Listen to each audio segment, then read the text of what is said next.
నమస్తే, welcome to city 24/7 top debate. నేను Suresh. Polling అయ్యింది, గొడవలు మాత్రం ఆగలేదు. ఆంధ్రప్రదేశ్లో సీన్ చూస్తుంటే ఈ హింసాత్మక ఘటనల హై టెన్షన్ ఇంకొన్ని రోజులు కొనసాగడం ఖాయంగా కనిపిస్తోంది. ఎక్కడైనా ఓటింగ్ రోజు భారీ స్థాయిలో గొడవలు జరుగుతాయి, కానీ ఇక్కడ మాత్రం పోలింగ్ రోజున మొదలైన కొట్లాటల హీట్ ఇంకా మరుగుతూనే ఉంది. అసలు ఘర్షణలు ఎందుకు జరుగుతున్నాయో ఎవ్వరికీ అర్థం కాని పరిస్థితి. చివరికి ఈ వేడి ఢిల్లీని కూడా తాకింది. ఎన్నికల తర్వాత హింసను కేంద్ర ఎన్నికల సంఘం సీరియస్గా తీసుకుంది. ఏకంగా ప్రభుత్వ ప్రధాన కార్యదర్శి జవహర్ రెడ్డి, డీజీపీ హరీష్ కుమార్ గుప్తాను ఢిల్లీ వచ్చి వివరణ ఇవ్వాలంటూ ఆదేశించింది. దీంతో రేపు మధ్యాహ్నం సీఎస్, డీజీపీ హస్తనికి బయలుదేరుతున్నారు. అటు హింస గురించి వైసీపీ, టీడీపీ నేతలు రివర్స్ ఆరోపణలు చేసుకుంటున్నారు. పోలీసులు మీకు అనుకూలం అంటే మీకు సానుకూలం అంటూ కౌంటర్లు ఇచ్చుకుంటున్నారు. అసలు ఎన్నికల సంఘమే పక్షపాతంగా వ్యవహరిస్తోందని వైసీపీ అంటోంది. ఇక్కడ తాజా ట్విస్ట్ ఏంటంటే, మాచర్లలో అల్లర్లకు సహకరిస్తున్న ఇంటి దొంగల్ని పోలీస్ శాఖ గుర్తించింది. పోలీస్ శాఖ చర్యలు, పోలీసుల కదలికల గురించి కీలక సమాచారాన్ని వైసీపీ నేతలకు చేరవేస్తున్న 7గురిని గుర్తించారు. మరి ఈ ఇన్ఫార్మర్స్ వ్యవహారం బయటకు రావడంతో ఘర్షణకు అధికార పార్టీనే కారణం అనే ఆరోపణలకు బలం చేకూరిందా అనే అనుమానాలు మొదలయ్యాయి. ఇంతకీ పోలింగ్ తర్వాత కూడా హింస ఎందుకు జరుగుతోంది? ఓటమి ఫ్రస్ట్రేషన్లో వైసీపీనే దాడులకు పాల్పడుతోందా, లేదంటే టీడీపీనే విజయోత్సాహంతో అటాక్ చేస్తోందా? అధికారులపై ఈసీ ఎలాంటి చర్యలు తీసుకోబోతోంది? ఇదే అంశంపై ఈరోజు చర్చ. మనతో డిబేట్లో పార్టిసిపేట్ చేస్తున్నారు టీడీపీ నుంచి ఒట్టూరు సంపత్ రాజు గారు. Welcome to the debate Sampath గారు. అలాగే వైసీపీ నుంచి కాసేపట్లో గజేంద్ర గారు జాయిన్ అవుతారు. CPM senior leader CH Baburao గారు మనతో జాయిన్ అవుతారు. బాబురావు గారు నమస్తే అండి, వెల్కమ్ టు డిబేట్. నమస్తే సురేష్ గారు. Right, thank you sir. అలాగే ప్రముఖ అనలిస్ట్ పెంటపాటి పుల్లారావు గారు కూడా జాయిన్ అయ్యారు. పుల్లారావు గారు నమస్తే సార్. నమస్కారం అండి సార్. పోలింగ్ అయిపోయి ఆల్రెడీ 2 days అయింది. ఈరోజు మధ్యాహ్నం అఫీషియల్గా సీఈఓ ముఖేష్ కుమార్ మీనా గారు ఫిగర్స్ కూడా ఇచ్చేశారు. ఆయన ఆల్రెడీ నిన్ననే ఒక హింట్ ఇచ్చారు. This time it is going to be above 81% అని, అట్లీస్ట్ 81% అని. ఆయన చెప్పినట్లుగానే ఆల్మోస్ట్ 80 to 81.84 అంటున్నారు ఈసారి, ఇంక్లూడింగ్ పోస్టల్ బ్యాలెట్తో కలిపి. అంటే భారీ టర్న్అవుట్. లాస్ట్ టైం 79.8 వస్తే ఇప్పుడు +2% అంటుంది. సో అది ఒక కన్సిడరబుల్ ఇంక్రీజ్ అనే అనుకోవాలి గత గణాంకాలు చూస్తే. అది కాసేపు పక్కన పెడితే 2 days అయినా కూడా ఇంకా ఏదైతే పల్నాడు జిల్లాలో చెలరేగినటువంటి హింస ఇప్పుడు దాదాపుగా రాష్ట్రంలో కొన్ని ప్రాంతాలకు కూడా పాకినటువంటి సందర్భం చూస్తున్నాం. నిన్నటికి నిన్న చంద్రగిరి నియోజకవర్గంలో టీడీపీ పులివర్తి నాని మీద ఏకంగా హత్యా ప్రయత్నమే జరిగినటువంటి పరిస్థితి. ఆయన వైఫ్ ఈరోజు ధర్నా కూర్చున్నటువంటి పరిస్థితి. ఎవరైతే బాధితులు ఉంటారో బాధితులనే పోలీసులు టార్గెట్ చేశారు. నిన్నేం లాఠీ చార్జ్ చేశారు. మీడియా మీద కూడా కొంత లాఠీ చార్జ్ జరిగినట్లుగా మీడియా మిత్రులు కూడా చెప్పిన సందర్భం. ఈరోజు ప్రివెంటివ్ కస్టడీ కింద టీడీపీ కార్యకర్తలు, అంటే బాధితులుగా ఎవరైతే ఉన్నామో మమ్మల్నే అరెస్ట్ చేశారని చెప్పేసి ఆవిడ ఏకంగా ధర్నాకు దిగడం కూర్చుండడం చూసాం. ఇకపోతే నిన్న నైట్ అర్ధరాత్రి అఖిలప్రియ బాడీగార్డ్ మీద దాడి చూసాము. అతను చావు బతుకుల మీద ఉన్నాడని అంటున్నారు. ఇకపోతే అలాగే తాడిపత్రిలో చూసాము. పల్నాడు జిల్లా మొత్తం కూడా ఇప్పుడు పోలీసుల పహారాలో ఉంది 144 సెక్షన్. కేంద్ర ఎన్నికల సంఘం సీరియస్గా తీసుకుంది. సిఎస్కి, డీజీపీకి సమన్లు ఇవ్వటం కూడా మేబీ ఇట్స్ ఫస్ట్ టైం అనుకుంటా, మరి నాకు తెలియదు గతంలో ఎప్పుడన్నా ఇలా జరిగిందేమో. ఏకంగా ప్రత్యక్షంగా మీరు అంటే ఇన్ పర్సన్ వచ్చి వివరణ ఇవ్వాలని చెప్పి సమన్లు ఇవ్వటం. రేపు వాళ్ళు ఢిల్లీకి బయలుదేరబోతున్నాను. ఇప్పుడు మనం మాట్లాడుతున్న సందర్భంలోనే కాసేపటి క్రితమే మీడియా ముందుకు వచ్చారు సజ్జల గారు. ఆయన చెప్తున్నది ఏంటంటే, అఫ్కోర్స్ సహజమే ఇది, ఎందుకంటే 2 వైపుల నుంచి అటాక్స్ జరుగుతున్నాయి కాబట్టి. కాకపోతే ఆయన అంటున్నది ఈసీ తీసుకున్నటువంటి కొన్ని చర్యలే ఇప్పుడు ఈ హింసకి పరోక్షంగా కారణమైనవి. అది తెలిసి జరిగిందా, తెలియక జరిగింది. ఎక్కడెక్కడైతే అధికారులు మార్చారో పోలీస్ అధికారులని, చాలా తక్కువ సమయం ముందు, పోలింగ్ ముందు, అక్కడే గొడవలన్నీ కూడా చోటు చేసుకున్నాయి. కాబట్టి అక్కడ కావాలని కూటమి అభ్యర్థులకు అనుకూలంగా వ్యవహరించింది ఈసీ అని చెప్పేసి ఆయన పరోక్షమైన ఆరోపణలు చేస్తున్నటువంటి పరిస్థితి. సార్, మీరు ఎలా చూస్తారు సార్ ఈ గొడవలు? ఇది పోలింగ్కి సంబంధించినవి అనుకోవాలా, లేదంటే ఎప్పటి నుంచో ఉన్నటువంటి నివురుగప్పిన నిప్పులా ఉన్నటువంటి వారి కక్షలకి, ఎప్పటి నుంచో గ్రామ స్థాయిలో ఉన్నటువంటి వాటికి అభ్యర్థుల నుంచి పర్సనల్గా తీసుకున్నటువంటి అటాక్స్గా భావించాలి మనం? ఒకటి, ఇప్పుడు కూడా మోడల్ కోడ్ ఆఫ్ కాండక్ట్ ఉన్నదా లేదా? ఉన్నది కదా, ఖచ్చితంగా ఉంది. ఇంకా ఎత్తేలేదు కదా. ఎస్, చెప్పండి. అవునండి. ఇప్పటికీ ఎలక్షన్ కమిషన్ కిందే కదా పనిచేస్తుందా అందరూ? పనిచేస్తుంది కదా. వాళ్ళు మరి చీఫ్ ఎలక్షన్ కమిషనరు సిఇఓ వచ్చి ఎంత పర్సెంటేజ్ అంత పర్సెంటేజ్ అన్ని అది డ్యూటీ కాదు. లా అండ్ ఆర్డర్ మెయింటైన్ చేయాలి కదా. ఆయన ఇమీడియట్ గా రిపోర్ట్ చేయాలి కదా. ఎలక్షన్ కమిషన్ ఇప్పుడు కూడా మోడల్ కోడ్ ఆఫ్ కాండక్ట్ ఎందుకు ఉన్నారంటే ఇంకా ఎలక్షన్ ప్రాసెస్ అవ్వలేదు. కౌంటింగ్ అవ్వాక June 4 తర్వాత model code of conduct suspend చేస్తాం, రిమూవ్ చేస్తాం అంటారు. సో తప్పకుండా నేను ఎలా చూస్తున్నానంటే సిఇఓ ఎలక్షన్ కమిషన్ బాధ్యత ఉన్నది, ఎలక్షన్ కమిషన్ అబ్జర్వర్స్ బాధ్యత ఉన్నది. వాళ్ళు ఇమీడియట్ గా ఇది పుట్ డౌన్ చేయాలి. ఎక్కడైతే వాళ్ళ నుంచి మాటే లేదే, ఏమన్నా మాట వస్తుందో నాకేం వినపడట్లేదు, మీకు ఏమన్నా వినపడుతుందో ఏంటో వైలెన్స్ అనేది. ఇది ఎలక్షన్ ప్రాసెస్ ఉండగా ఇలాంటివి జరుగుతుందంటే అది తప్పకుండా ఎలక్షన్ కమిషన్ డ్యూటీ. అది సీరియస్ యాక్షన్ తీసుకోవాలి. ఎక్కడైనా గొడవలు జరుగుతున్నాయంటే ఆ క్యాండిడేట్ కనుక మేము ట్రేస్ చేస్తే ఆ క్యాండిడేట్ పేరు ఇప్పుడు కూడా తీసేయచ్చు బ్యాలెట్ నుంచి, అతన్ని రిలీజ్ చేయమని కూడా చెప్పచ్చు.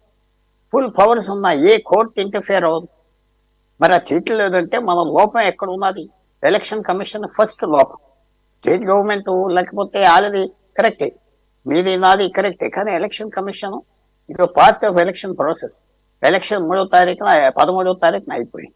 ఎలక్షన్ 13వ తారీఖు అవ్వకముందు 12వ తారీఖు నేను ఊరు వెళ్ళి నాకు ఓటు అయిపోతే తర్వాత నేను సగం చూస్తానని నేను చెప్పాను అనుకోండి, ఎలక్షన్ 14, 15 జరిగే అంత పార్ట్ ఆఫ్ ఎలక్షన్ ప్రాసెస్ కదా. నేను బ్లాక్మెయిల్ చేసి వైలెన్స్ చేస్తున్నాను కదా. సో అందువల్ల ఫస్ట్ మనం అడగవలసింది సిఇఓ ఎలక్షన్ కమిషన్ ఏం చేస్తున్నారు? ఇంత అమాయకతనంగా ఆయన కూర్చుని నాకేం తెలియదు, నేను బ్యాలెట్లు వేసారు, ఆ డబ్బాలు పట్టుకుపోయాను, అంతే నా డ్యూటీ, ఆ రోజు ఏదో లెక్క పెట్టే తోస్తాను, పండగలాగా ఉంటాను అంటారో తప్పది. ఇలాంటి రాష్ట్రంలో ఇంత తీవ్రమైన వివిధాలు ఉన్నప్పుడు, డిఫరెన్సెస్ ఉండి జరిగే గొడవల్లో నేషనల్ పార్టీ 2 లేవు అసలు. ప్రజెంట్ 3 ప్రాంతీయ పార్టీలు ఉన్న చోట ఇంత కీన్ కాంపిటీషన్, ఇంత టగ్ ఆఫ్ వార్ భారతదేశంలో ఎక్కడ లేదు. భారతదేశంలో ఎక్కడ ప్రాంతీయ పార్టీలు డామినేషన్ ఉన్న స్టేట్ ఒకటే ఆంధ్రప్రదేశ్. మిగతా చోట ఏదో నేషనల్ పార్టీ ఉంటుంది. బెంగాల్ చూస్తే ప్రాంతీయ పార్టీ బీజేపీ ఉన్నది. ఉత్తరప్రదేశ్ చూస్తే 2-3 నేషనల్ పార్టీ ప్రాంతీయ పార్టీలు ఉన్నాయి. బీహార్ నేషనల్ పార్టీ ప్రాంతీయ పార్టీలు ఉన్నాయి. ఒరిస్సా 2 నేషనల్ పార్టీలు. ప్రాంతీయ పార్టీలు ఉండటమే ఎక్కువ కాంపిటీషన్ ఉంటుంది, పర్సనాలిటీస్ చుట్టూరే వెళ్తుంది. ఆ నాయకులు అందరికి తెలుసు. కాబట్టి ఇవన్నీ మనం ఎలక్షన్ కమిషన్ ఎవరు చెప్పాలంటే 75 సంవత్సరాల తర్వాత ఎలక్షన్ కండక్ట్ చేస్తాం, డబ్బాలు పెట్టాం లేకపోతే ఈవీఎంలు పెట్టాం నొక్కమంటాం, అది కరెక్ట్ కాదు కదా. వాళ్ళకి ఇంటెలిజెన్స్ రిపోర్ట్స్ ఉన్నాయి కదా. సెన్సిటివ్ నియోజకవర్గాలు అది ఇది ఇది అది అది ఏదో చెప్పారు కదా. అక్కడక్కడ ఏదో పెద్ద చేస్తున్నట్టుగా. ఎంత మనం ఒక చిన్న విషయం మొన్న చెప్తున్నా, మన పార్టీని మర్చిపోయి తెన్నాల్లో మనం జరిగిన గొడవ. ఒక్క సెక్యూరిటీ మనిషి కనపడ్డా? ఒక్క కాకి యూనిఫామ్ కనపడ్డా? ప్రిజైడింగ్ ఆఫీసర్ పోలింగ్ బూత్ కనపడ్డా? నాకు కనపడలేదు. చాలా ఎతికే, నాకు మంచి అవకాశం, చాలా డిబేట్స్, నేషనల్ డిబేట్స్ మీద కూడా ఇది అడిగా, ఒక్కరి కనపడలేదే. అదో బజార్ లాగా జరిగింది కదా. మీ కళ్ళు, మీ జ్ఞాపకం ఉన్నారు కదా. అసలు అలా జనం తిరుగుతా ఉన్నారు. ఒక్క ఆఫీసర్ వచ్చాడా? ఒక్క సెక్యూరిటీ మనిషి కనపడ్డా? పోలింగ్ ఆఫీసర్ బయటకు వచ్చి యాప్ చేయి అన్నారు, ఏం లేదు. ఇది చాలా విశేషంగా జరుగుతున్నది ఎలక్షన్ మాత్రం నేను భావిస్తున్నా. తప్పకుండా ఎలక్షన్ కమిషన్ తప్పు నెంబర్ 1. తర్వాత ప్రజలు, గవర్నమెంట్ ఇవన్నీ ఉన్నది. ఎలక్షన్ కమిషన్ కి డ్యూటీ, రెస్పాన్సిబిలిటీ, వైలెన్స్ లేకుండా చూడాలి. అక్కడ ఫెయిల్ అవ్వారని మాత్రం మనం స్పష్టంగా నా వరకు అనిపిస్తుంది. మిగతా మిత్రుల అభిప్రాయాలు వేరే ఉంటాయి, రెస్పెక్ట్, బట్ ఇది మాత్రం నాకు అనిపిస్తుంది. సంపత్రాజు గారు సార్, మీ ఆడియో ఒకసారి చెక్ చేయండి. మీ ఆడియో మ్యూట్లో ఉంది. నాది ఓకేనండి. Okay right. సంపత్ గారు, ఇప్పుడు కూడా కాసేపటి క్రితమే సజ్జల గారు కూడా మీడియా ముందుకు వచ్చారు. టీడీపీ కూటమి అంటే ఏదైతే ఎన్డీఏ కూటమి ఉందో, ఎన్డీఏ కూటమికి అనుకూలంగా ఈసీ వ్యవహరించింది. ఏదైతే జిల్లాల్లో ఎక్కడెక్కడైతే మార్పులు చేర్పులు చేశారు, పోలీస్ అధికారులని బదిలీ చేశారు, అలాగే డీజీపీని బదిలీ చేయటం, ఆయన కూడా రిటైర్డ్, ఆయన 1 వీక్ ముందే రావడం మూలంగా ఎటువంటి అవగాహన లేదని చెప్పేసి ఆయన ఆరోపణలు చేస్తున్నారు. కాబట్టి ఇదంతా కూడా టీడీపీ కూటమికి అనుకూలంగా తీసుకున్నటువంటి నిర్ణయాలు. అటువంటి ప్రదేశాల్లోనే ప్రస్తుతం అల్లర్లు జరుగుతున్నాయి. దీనికి ఈసీ ఇండైరెక్ట్గానే బాధ్యులు. అలాగే దానికి టీడీపీ పరోక్షంగా సహకరించింది, ఇన్ఫ్లుయెన్స్ చేసింది అనే విధంగా మాట్లాడుతున్నారు. సార్ అందరికీ నమస్కారాలు. మీ విధంగా డిబేట్ లో ఉన్న పెద్దలందరికీ కూడా నమస్కారాలు. ఇక్కడ ముందుగా మనం ఒకటి మాట్లాడుకున్నట్లయితే నిజంగా ప్రతిపక్షాలతో పాటు మీడియా మిత్రులందరూ కూడా గత 5 ఏళ్లలో ఏ విధంగా మనం అధికార పార్టీ మీద పోరాడామో అవన్నీ కూడా చూసాం. మొత్తం మీద అవన్నీ ప్రక్రియ అయిపోయింది. సజావుగా ఈ రోజు సీనియర్ సిటిజన్స్ కానీ యూత్ కానీ వచ్చేసి ఓటు హక్కు వినియోగించడం అందరికీ కూడా నమస్కారం. ఇక్కడ ఒక విషయం ఏంటంటే అండి, ఏదైతే ఇందాక సజ్జల గారు మాట్లాడుతూ ఆయన ఒక మాట చెప్తున్నాడు. ఏదైనా కూడా ప్రతిపక్షాల మీద దుమ్మెత్తి పోసేయాలి, ప్రతిపక్షాల మీద ఒక నిందేసేయాలి అనే ప్రక్రియ జరుగుతా ఉంది. ఎలక్షన్ రోజు నుంచి కానీ మనం కానీ చూసుకున్నట్లయితే ఏదైతే దాడులు జరుగుతున్నాయి, ఎలక్షన్ ముందు రోజు పల్నాడులో ఒక సీనియర్ తెలుగుదేశం పార్టీ నాయకుడిని నరికి చంపి ఊరవతలు బయటపడేశారండి. ఆ రోజు ముందు రోజు పొంగనూరులో కానీ లేకపోతే పల్నాడులో కానీ జరిగిన ఘటనలు ఏంటి? ఏదైతే తెలుగుదేశం పార్టీ ఏదైతే ఆ బూత్ కమిటీ ఉంటారో, బూత్ లో కూర్చునే ఎవరైనా ఉంటారో వాళ్ళని తీసుకెళ్లి కిడ్నాపులు చేసుకెళ్లి ఎక్కడో పెట్టడాలు, వాళ్ళని కూర్చునే దానికి లేకుండా వాళ్ళ కాగితాలు చించేయడాలు, తలబాలు కొట్టాలు, వాళ్ళందరినీ కూడా ఒక ఆడ మనిషిని కూడా తలబాలు కొట్టాలి. ఇవన్నీ కూడా ఎవరు చేశారంటున్నా? ఇవన్నీ కూడా మీరు కాదా అంటున్నా. ఈరోజు వైఎస్ఆర్ కాంగ్రెస్ పార్టీ వైలెన్స్ కి దారి తీసి ఓడిపోతున్నాం అనే ప్రక్రియలో ఆలోచనలో మీరు దారి తీసి మీరు తెలుగుదేశం పార్టీ నాయకుల్ని కొట్టి, మీరు వందల సంఖ్యలో తెలుగుదేశం పార్టీ నాయకులందరినీ కొట్టే వీళ్ళందరూ హాస్పిటల్లో ఉంటే ఎవరైతే నాయకులు ఉన్నారో దెబ్బలు కబట్టిన వాళ్ళు లేకపోతే గాయపడిన వాళ్ళు ఎవరైతే ఉన్నారో మొత్తం తెలుగుదేశం వాళ్ళే. మీరు అధికారం చేతిలో పెట్టుకొని మీరు పోలీస్ వ్యవస్థని నిగ్గచ్చిగా వాడుకొని మీరు మళ్ళీ మాట్లాడుతా ఉన్నారు. ఇక్కడ కొత్త విషయం ఏం లేదండి. ఈ రోజు మనం ఎప్పుడు చూడని విధంగా ఏదైతే సెంట్రల్ గవర్నమెంట్, మన ఇండియన్ గవర్నమెంట్ దగ్గర నుంచి ఏదైతే సెంట్రల్ ఈసీ దగ్గర నుంచి వీళ్ళ పిలుపు వచ్చి డీజీపీ పోతున్నాడో, సిఎస్ పోతున్నాడో, ఈ రాష్ట్రానికి ఎంత దౌర్భాగ్యం అంటే అండి, 75 సంవత్సరాల స్వతంత్రంలో ఎప్పుడు లేని విధంగా ఆంధ్రప్రదేశ్ కి సంబంధించి డీజీపీ సిఎస్ లు హైకోర్టు బోన్లు ఎక్కారండి. ఇప్పుడు దాకా లేదు. ఇంకా అంతకంటే సిగ్గుమాలిన చర్య ఏం లేదు కదా. రెండోది, ఇప్పటికి కూడా ఇంకా మళ్ళీ సజ్జల సలహాదారుడుగా ఏదో ఆయన వచ్చేసి ప్రగల్భాలు పలుకుతా ఉంటాడు, ఏదో మాట్లాడుతూ ఉంటాడు, ఏదో నిందలేయాలా, ఏదో మాట్లాడుతా ఉన్నారు. ఇప్పుడు దాకా గాయపడిన వాళ్ళు ఎవరు? ఇప్పుడు దాకా తెలుగుదేశం పార్టీ కారంపూడిలో ఈ రోజు పార్టీ కార్యాలయం తగలబెట్టిన వాళ్ళు ఎవరు? లేకపోతే కార్లు తగలబెట్టిన వాళ్ళు ఎవరు? వీళ్ళందరూ ఎవరు? ఈ రోజు అనంతపూర్ లో తాడిపత్రిలో పెద్దిరెడ్డి గారు ప్రెస్ మీట్ మార్నింగ్ చూసాం కదా మనం. 2 నెలల తర్వాత అంటే అందరూ నరికేస్తాయంట, చంపేస్తాయంట. ఇక్కడ మాకు కూడా నెల్లూరులో ఉదయగిరి నియోజకవర్గంలో సంబంధించి ఒక రాజమోహన్ రెడ్డి గారు ఎక్స్ ఎంపీ, ఆయన బ్రదర్ ప్రచారంలో పాల్గొంటూ తెలుగుదేశం వాళ్ళు ఓట్లు లేకపోతే వాళ్ళందరూ లేపేస్తారంటాడు. ఇప్పుడున్న ప్రెసిడెంట్ ఆపద్ధర్మ మంత్రిగా ఉన్నటువంటి వ్యవసాయ శాఖ మంత్రి కాకాని గోవర్ధన్ రెడ్డి గారు ఒక స్పీచ్ ఇస్తూ తెలుగుదేశం పార్టీ ఓటేస్తే వాళ్ళంతూ చూస్తానని చెప్పి మాట్లాడతాడు. ప్రభుత్వంలో ఉన్న పెద్దలు, ప్రభుత్వంలో పాలనలో ఉన్నటువంటి వాళ్ళు ఈ రోజు ఆపద్ధర్మ మంత్రిగా ఉండి ప్రభుత్వ వాహనాలు తిరుగుతున్నటువంటి వాళ్ళు ప్రజలకి మాట్లాడే విధానం ఏందండి? ఈ రోజు కూడా ప్రజల పక్షాన వాళ్ళు మాట్లాడే భాష ఎలా ఉందో చూడండి. ఇదంతా దౌర్భాగ్యం. ఇది జరగడం నిజంగా బాధాకరం. దాని గురించి ఒక్కరు మాట్లాడరే. ఎంతసేపటికి అవతలాడికి ఈరోజు చంద్రబాబు నాయుడు గారు ఎలక్షన్ జరిగే రోజే గవర్నర్ ఫిర్యాదు చేశాడు. ఫిర్యాదు చేయడం కూడా తప్పన్నట్టుగా నా సజ్జల గారు మాట్లాడుతున్నారు మీరు చూపించినప్పుడు. అంటే గవర్నర్ కి తెలుగుదేశం పార్టీ అధ్యక్షుడు చంద్రబాబు నాయుడు గారు రాష్ట్రంలో పరిస్థితి ఇది, వైకాపా ఈ విధంగా ప్రవర్తిస్తుందని చెప్పి ఒక గవర్నర్ కి లెటర్ రాస్తే, గవర్నర్ కి లెటర్ రాయడం కూడా తప్పుగా మాట్లాడుతుంటే ఇంక ఏం మాట్లాడాలండి? ఎవరు కాపాడాలి సిస్టమ్ ని? సంపత్ గారు, ఇప్పుడు పల్నాడు జిల్లానే తీసుకుంటే గనక పరస్పరంగా దాడులు జరుగుతున్నాయి కదా, అక్కడే ఏకపక్షంగా ఏం జరగట్లేదు కదా. టీడీపీ వాళ్ళు కూడా మిమ్మల్ని కొడితే మీరు సార్ ఎక్కడ పల్నాడు అనేది మన ఫ్రాక్షన్ ఏరియా సార్. ఫస్ట్ మీరు ఎవరు దాడులు చేశారు? మీరు చేస్తే గమనింటారు. అవతల వాళ్ళు కూడా స్టార్ట్ అవుతారు. ముందు జరగకుండా చూడగలగాల. ముందు రోజు రాత్రి నుంచి నాయకులు కొట్టడాలు, చంపడాలు మీరు చేశారు. దాని తర్వాత వాళ్ళు ఎందుకు గమ్ముంటారు సార్? అక్కడ అంతలా గొడవలు జరుగుతా ఉంటే అంతలా బయట వచ్చేసి పోలీసులు తుపాకీలతో ఏదో రబ్బర్ బుల్లెట్ కాల్పులు జరుగుతున్నా కూడా ఆడవాళ్ళు బూతుల్లో చేరి ఓట్లు వేస్తున్నారు సార్ రాత్రి దాకా. వాళ్ళేం భయపడే వాళ్ళు కాదు కదా పల్నాడు ప్రజలు. సో ముందు వారే కవ్వింపు చర్యలకు దిగారు, దానికి పర్యవసానంగా పరస్పర దాడులు జరుగుతున్నాయి అంటారు. ఇప్పటికి కూడా అదే కదా సార్. ఈ రోజు నిన్న రాత్రి తిరుపతిలో జరిగిన ఘటనలు ఎత్తుకోండి, మీరే టీవీలో చూపిస్తున్నారు కదా, మీరే చూపిస్తున్నారు. కారంపూడిలో ఎవరు తగలబెట్టారో మీరే చూపిస్తున్నారు, తిరుపతిలో ఎవరు చేశారో మీరే చూపిస్తున్నారు, పల్నాడులో ఎవరు చేశారో మీడియానే చూపిస్తుంది సార్. ఏదో సజ్జల గారు మాట్లాడితే నోరుంది కదా అని మాట్లాడితే కాదు కదా. ప్రజలు నిజం చూస్తా ఉన్నారు. ఈరోజు రేపు మీడియా మొత్తం స్పష్టంగా చూపిస్తా ఉంది ఎవరు ముందు దాడులు చేశారో, ఎవరు ఇవన్నీ చేస్తున్నారో, ఈ రోజు కూడా ఎవరు భయాందోళనకు గురైపోయి ఇప్పటికీ చేస్తున్నారో. నిజంగా బాధాకరం. ఎలక్షన్లు అయిపోయిందండి, సజావుగా అయిపోయింది, ఏదో అక్కడక్కడ చెదురు మొదలు అయిపోయిన తర్వాత 2 రోజుల పాటు ఇప్పటికి కూడా ఈ రోజు ఎవరు అవన్నీ చేస్తున్నారండి? ఎవరైతే ఓడిపోతున్నామో, ఎవరైతే ఈ ప్రభుత్వం చేజారిపోతుంది, మనం ఓడిపోతున్నామనే బాధలో ఈ భయాందోళనలో ఇవన్నీ చేస్తున్నారు. ఓకే సంపత్ గారు, రైట్, మళ్ళీ వస్తాం మీ దగ్గరికి. బాబురావు గారు, ఈ వైలెన్స్ ఎలా చూడాలి? నమస్తే సురేష్ గారు. నమస్తే సార్. ఈ రెండు సురేష్ రోజులు గారు, పుల్లారావు గారు, సంపత్ గారు, అందరికీ నమస్కారం అండి. ఇప్పుడు 2 days అయిపోయిన తర్వాత కూడా వైలెన్స్ కంటిన్యూ అవడాన్ని, ఇది మనం సమాజం అంటే సమాజం ఒక రెండుగా విడిపోయిన సందర్భంగా చూడాలా, లేదంటే కనుక ఓడిపోతామనే భయంతో వారు ఆరోపణలు చేసుకుంటున్నట్లు పరస్పరం ఓడిపోతామనే భయంతో ఒకరి మీద ఒకరు దాడులు చేసుకుంటున్నట్టుగా భావించాలా? ఒకటి, జరుగుతున్న ఘర్షణలు చాలా బాధాకరం. రాష్ట్రంలో శాంతి భద్రతల పరిస్థితి దిగజారుతా ఉందనడానికి ఇది నిదర్శనంగా కనపడతా ఉన్నాయి. 5 ఏళ్ల నుండి వైసీపీ రాష్ట్రంలో అధికారాన్ని అడ్డం పెట్టుకుని వాళ్ళు దౌర్జన్యాలు చేశారు.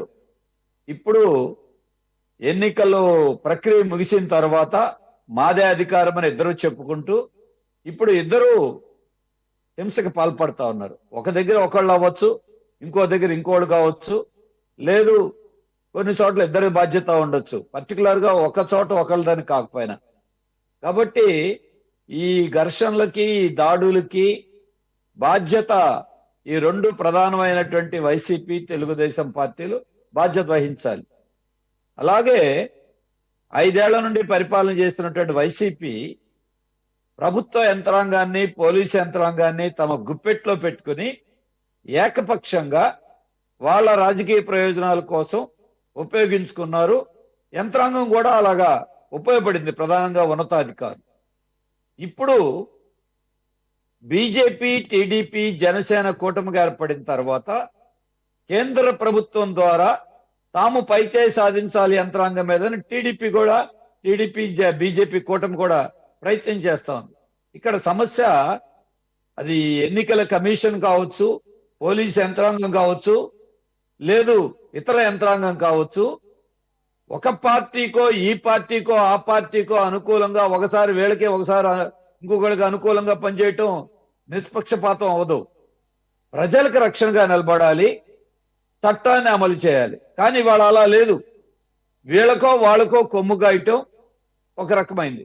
అలాగే ఈరోజు ఎలా వచ్చేశారు, ఈ అధికారి వైసీపీ, ఈ అధికారి టీడీపీ, వైసీపీ వ్యతిరేకం. ఇందాక చెప్తున్నారు కదా, పాత అధికారులందరూ గత ప్రభుత్వం వాళ్ళు, కొత్త అధికారులందరూ ఇంకో పార్టీ అనేటువంటి ఒక రకమైనటువంటి ముద్ర వేసేటువంటి పరిస్థితుల్ని వాళ్ళ యంత్రాంగానికి కలిగింది.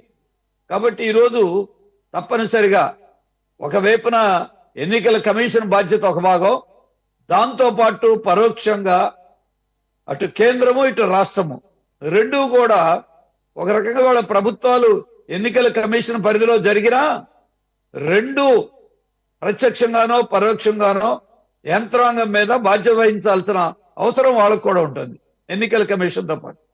అలాగే ఎన్నికల కమిషన్ ఇవాళ కేంద్ర ప్రభుత్వం చేతిలోనో రాష్ట్ర ప్రభుత్వం చేతిలోనో పావులుగా మారిపోయేటువంటి స్థితి కూడా మారాలి. ఎందుకంటే చాలా విషయాల మీద వీళ్ళు స్పందించరు, ఇందాక చెప్పారు. అలాగే మీ అందరికీ ఒక విషయం, ఈ రోజు ఘర్షణలు పడుతున్నారు. ఎన్నికల 3 రోజుల నుంచి డబ్బు విచ్చలవిడిగా పంపిణీ చేశారనేది బహిరంగ రహస్యం. 1000 నుండి 5000 వరకు ఒక్కొక్క ఓటర్కి. ఎక్కడైనా ఫిర్యాదులు ఉన్నాయా?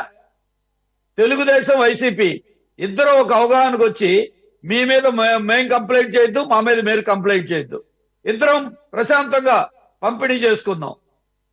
ఎన్నికల కమిషన్ కళ్ళు మూసుకుని కూర్చుంటుంది, యంత్రాంగం కళ్ళు మూసుకుని కూర్చుంటుంది. ఒక్కొక్క నియోజకవర్గంలో ఇంటింటికి తిరిగి బహిరంగంగా పట్టపగల పంచారు. అక్కడ మాత్రం ఇద్దరు ఒకటే, ఇద్దరు కొమ్మొక్కే. మీ తర్వాత మేము పంచుకుందాం, మా తర్వాత మీరు పంచుకుందాం. కొన్ని నియోజకవర్గాల్లో అయితే మీరు 2000 మేము 2000 పెంచొద్దు, మళ్ళీ ఇద్దరం పెంచి ఇద్దరు ఎందుకు ఖర్చు పెట్టుకోవటం, ఈ అవగాహన కూడా వచ్చినటువంటివి ఉన్నాయి. అక్కడ మాత్రం అందరూ ఒకటే. కాబట్టి దీంట్లో మీరు చూడండి, ఎక్కడైనా రాష్ట్ర వ్యాప్తంగా పంపిణీలు ఎలా జరిగినాయి అని వైసీపీ చెప్పగలదా? తెలుగుదేశం కంప్లైంట్ చేయగలదా? ఘర్షణల గురించి ఇద్దరు ఆరోపణలు చేసుకున్నారు, డబ్బు పంపిణీ గురించి ఎవరు చేయట్లా. అసలు ఎన్నికల ప్రక్రియ మొత్తాన్ని విపరీతమైనటువంటి డబ్బు పబ్లిక్ గా ఏనాడు లేనట్టుగా చేసి ఒక రకమైనటువంటి ధనస్వామ్యం అనేటువంటిది పబ్లిక్ గా అంతకుముందు లోపాయికారిగా జరిగేది, ఇవాళ పబ్లిక్ గా జరుగుతూ ఉంది, పబ్లిక్ గా జరిగింది. అందుకనే ఎన్నికలప్పుడు గొడవలు లేవు చాలా చోట్ల, 2 రోజుల నుంచి ఫిర్యాదులు లేవు. ఈ రకమైనటువంటి ప్రక్రియ కూడా ఈ రోజు మనం చూస్తున్నటువంటిది ఉంది. కాబట్టి ఒకవైపున ఘర్షణలు, ఇంకోవైపున డబ్బు. ఎక్కడ ఎవరు ఎక్కువ పంచారు, ఎవరు తక్కువ పంచారు, ఒక చోట ఒకళ్ళు ఎక్కువ అవ్వచ్చు, ఒక చోట ఒకళ్ళు 1000 అవ్వచ్చు, ఇంకో చోట 2000 అవ్వచ్చు. డబ్బు మేము పంపిణీ చేయలేమని చెప్పగలిగిన పరిస్థితి తెలుగుదేశానికి కూటమికి లేదు, ఇంకో వైపున వైసీపీకి లేదు. ఇద్దరు పోటీ పడి పంచారు. ఇవాళ నిబంధనల గురించి, నీతి గురించి, ఈ పార్టీల అవినీతి గురించి ఇలా మాట్లాడుతూ ఉన్నారు. కాబట్టి ఈ స్థితిలోనైనా ఇప్పుడు అందరూ పబ్లిక్ గా మాట్లాడేది ఏంటి, ఎన్నికల కమిషన్ ఏకపక్షంగా లేకుండా మాకు అనుకూలంగా ఉండాలంటే అందుకే మేము బీజేపీతో జతకట్టామని టీడీపీ చెప్తా ఉంది. ఈ రోజు కూడా సజ్జల్ గారు మాట్లాడేటప్పుడు కేంద్ర పెద్దలు అంటున్నారు మోడీ ప్రభుత్వం ఏకపక్షంగా ఉందనే ఒక మాట కూడా వాళ్ళు మాట్లాడగలిగిన ధైర్యం లేదు. ప్రత్యక్షంగా పరోక్షంగా ఇద్దరు కేంద్ర ప్రభుత్వంతోనే జతకట్టున్నారు. కేంద్ర ప్రభుత్వం ఒకసారి వీళ్ళకి అనుకూలంగా, ఇంకోసారి ఇంకొకరికి అనుకూలంగా. ప్రత్యక్షమైన పొత్తు టీడీపీతో ఉంటుంది, పరోక్షమైన సహకారం వైసీపీతో ఉంటుంది. ఎన్నికల కమిషన్ స్వతంత్రంగా వ్యవహరించాల్సింది కేంద్ర ప్రభుత్వం యొక్క ప్రభావంతో ఎన్నికల కమిషన్ పనిచేస్తా ఉందని ఒక అభిప్రాయం కూడా కలుగుతూ ఉంది. నిన్నటి వరకు రాష్ట్ర ప్రభుత్వానికి బీజేపీకి ఉన్న అండతో రాష్ట్ర ఎన్నికల కమిషన్ ఇక్కడ రాష్ట్ర ప్రభుత్వానికి వైసీపీకి అనుకూలంగా పనిచేస్తుందని చెప్పారు. ఈ రోజు టీడీపీకి అనుకూలంగా పనిచేస్తుందని చెప్తున్నారు. ఇక ప్రజలకు అనుకూలంగా, నిబంధనలకు అనుకూలంగా పనిచేయడం అనే పద్ధతి పోయింది. ఇక్కడ ఈ పార్టీగా ఆ పార్టీగా, ఆ ప్రభుత్వానికా ఈ ప్రభుత్వానికా, ఇదే రకమైనటువంటి చర్చ జరుగుతూ ఉంది. ఢిల్లీకి పిలిపించడం అంతా అయిపోయిన తర్వాత ఎన్నికల కమిషన్ ఏం చేస్తారు, ఢిల్లీకి పిలిపించి ఇంత జరుగుతూ ఉంటే మీకు రిపోర్ట్స్ లేవా, డబ్బు పంపిణీ మీద రిపోర్ట్స్ లేవా, అక్రమాల మీద రిపోర్ట్స్ లేవా? ఇప్పటిదాకా ఏం చేశారు, ఢిల్లీ పిలిపించి అంటే ఒక సంకేతం ఇవ్వటం, అధికార యంత్రాంగం మా కంట్రోల్లో ఉండాలి అని సంకేతం ఇవ్వటం తప్ప నిజంగా కేంద్ర ఎన్నికల కమిషన్ అయినా రాష్ట్ర ఎన్నికల కమిషన్ అయినా ప్రేక్ష పాత్ర వహించడంలో ఈ ప్రభుత్వాల బాధ్యత కూడా ఉంది. అటు కేంద్రము రాష్ట్రము ఇద్దరు ప్రభావితం చేయడానికి పోటీ పడతా ఉన్నారు. ఇవాళ పై చేయి కేంద్ర ప్రభుత్వం కాబట్టి వాళ్ళు ఎన్నికల కమిషన్ లో ఉండొచ్చు. ఇది పోయి నిష్పక్షపాతంగా పనిచేయాల్సిన అవసరం ఉంది. ప్రధానమంత్రి మోడీ మీద ఎన్నికల కమిషన్ కి ఎంతో మంది ఫిర్యాదులు చేసినా ఇంతవరకు ఏ రకమైనటువంటి నోటీస్ కూడా ప్రధానమంత్రికి ఇవ్వలేదు. ఎన్నికల కమిషన్ నిష్పక్షపాతం ఏముంది? కాబట్టి ఈ ప్రక్రియని అపహాస్యం చేస్తా ఉన్నారు. ఘర్షణలు ఎవరు చేసినా వైసీపీ గతంలో 5 ఏళ్లు చేస్తూ వచ్చింది, ఇవాళ ఇద్దరు చేస్తా ఉన్నారు. కాబట్టి ఇద్దరు ఇటువంటి బాధ్యత వహించాల్సి ఉంటుంది. రాష్ట్ర ప్రజలు మాత్రం ఈ ఘర్షణల్ని, ఈ ఫ్యాక్షన్ రాజకీయాల్ని, ఈ రకమైన దాన్ని ఎవరు హర్షించట్లేదు. ఇందాక సంపత్ గారు చెప్తున్నారు వాళ్ళు దాడి చేస్తే మేము దాడి చేయమనేది. ఆత్మరక్షణ చేసుకోవడం తప్పు కాదు, కానీ పబ్లిక్ గా చెప్తున్నారు మేమిద్దరం, మీరు దాడి చేస్తే మేము దాడి చేస్తాం. దాడుల సంస్కృతి ఎవరు చేసినా తప్పు కదా అని ప్రజలు మాత్రం ఖండిస్తా ఉన్నారు. అటువంటి ఫ్యాక్షన్ రాజకీయాలు ప్రధానమైన పార్టీలే, అటు ఈ ఫ్యాక్షన్ ప్రాంతాల్లో కూడా బలమైన పార్టీలు, మరి రెండిట్లో ఒకటి చేస్తున్నప్పుడు దీనికి మొత్తం ప్రశాంత వాతావరణం ఎలా రావాలనేటువంటి ప్రక్రియ మీద దృష్టి పెట్టాలి. ఎన్నికల కమిషన్ నిష్పక్షపాతంగా ఉండాలి తప్ప ఒకళ్ళు ఒక పార్టీకి, ఇంకో పార్టీకి, ఇంకో ప్రభుత్వానికి, కేంద్రానికి, రాష్ట్రానికి మధ్య ఇది కాదు. ఈ ప్రక్రియని అపహాస్యం పాలయ్యింది. పబ్లిక్ గా రాష్ట్రం అంతా డబ్బు పంపిణీ విషయంలో గతంలో ఎన్నడూ లేనట్టుగా ఒక్కొక్క నియోజకవర్గంలో 40 నుంచి 50 కోట్ల రూపాయలు 2 పార్టీలు పోటీ పడి ఇది అపహాస్యం చేసి డబ్బు చేసి, అప్పుడు ధన రాజకీయం, ఇప్పుడు హింసా రాజకీయం, రెండు తోడవుతున్నాయి. ఈ ప్రక్రియ అంతా అపహాస్యం అయిపోయింది. ఓకే బాబురావు గారు, మళ్ళీ వస్తాం మీ దగ్గరికి. మనతో జాయిన్ అయ్యారు వైసీపీ నుంచి అడ్వకేట్ గజేంద్ర గారు. నమస్తే. రైట్, అది మొత్తానికి సిఎస్ని డీజీపీని ఢిల్లీ వచ్చి ప్రత్యక్షంగా వివరణ ఇవ్వాలని చెప్పి సమన్లు ఇవ్వటం మనం చూసాం. ఇకపోతే పల్నాడు జిల్లాతో పాటు అటు తిరుపతి కానీ, చంద్రగిరి కానీ, లేదంటే తాడిపత్రి కానీ, అలాగే గత రాత్రి అఖిలప్రియ సెక్యూరిటీ గార్డు మీద జరిగిన దాడులు, వీటన్నిటినీ చూస్తే వైసీపీనే ఓటమి భయంతో దాడులకు తెగబడుతున్నారు, ప్రత్యక్షమైనటువంటి ఫిజికల్గా దాడులకు తెగబడుతున్నారనే ఆరోపణ మీరేమంటారు? ముందుగా 24/7 ప్రేక్షకులందరికీ కూడా నమస్కారం తెలియజేసుకుంటూ ప్యానల్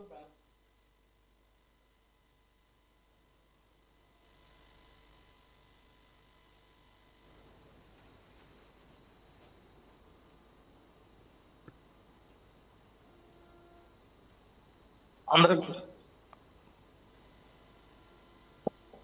రైట్, కంటిన్యూ.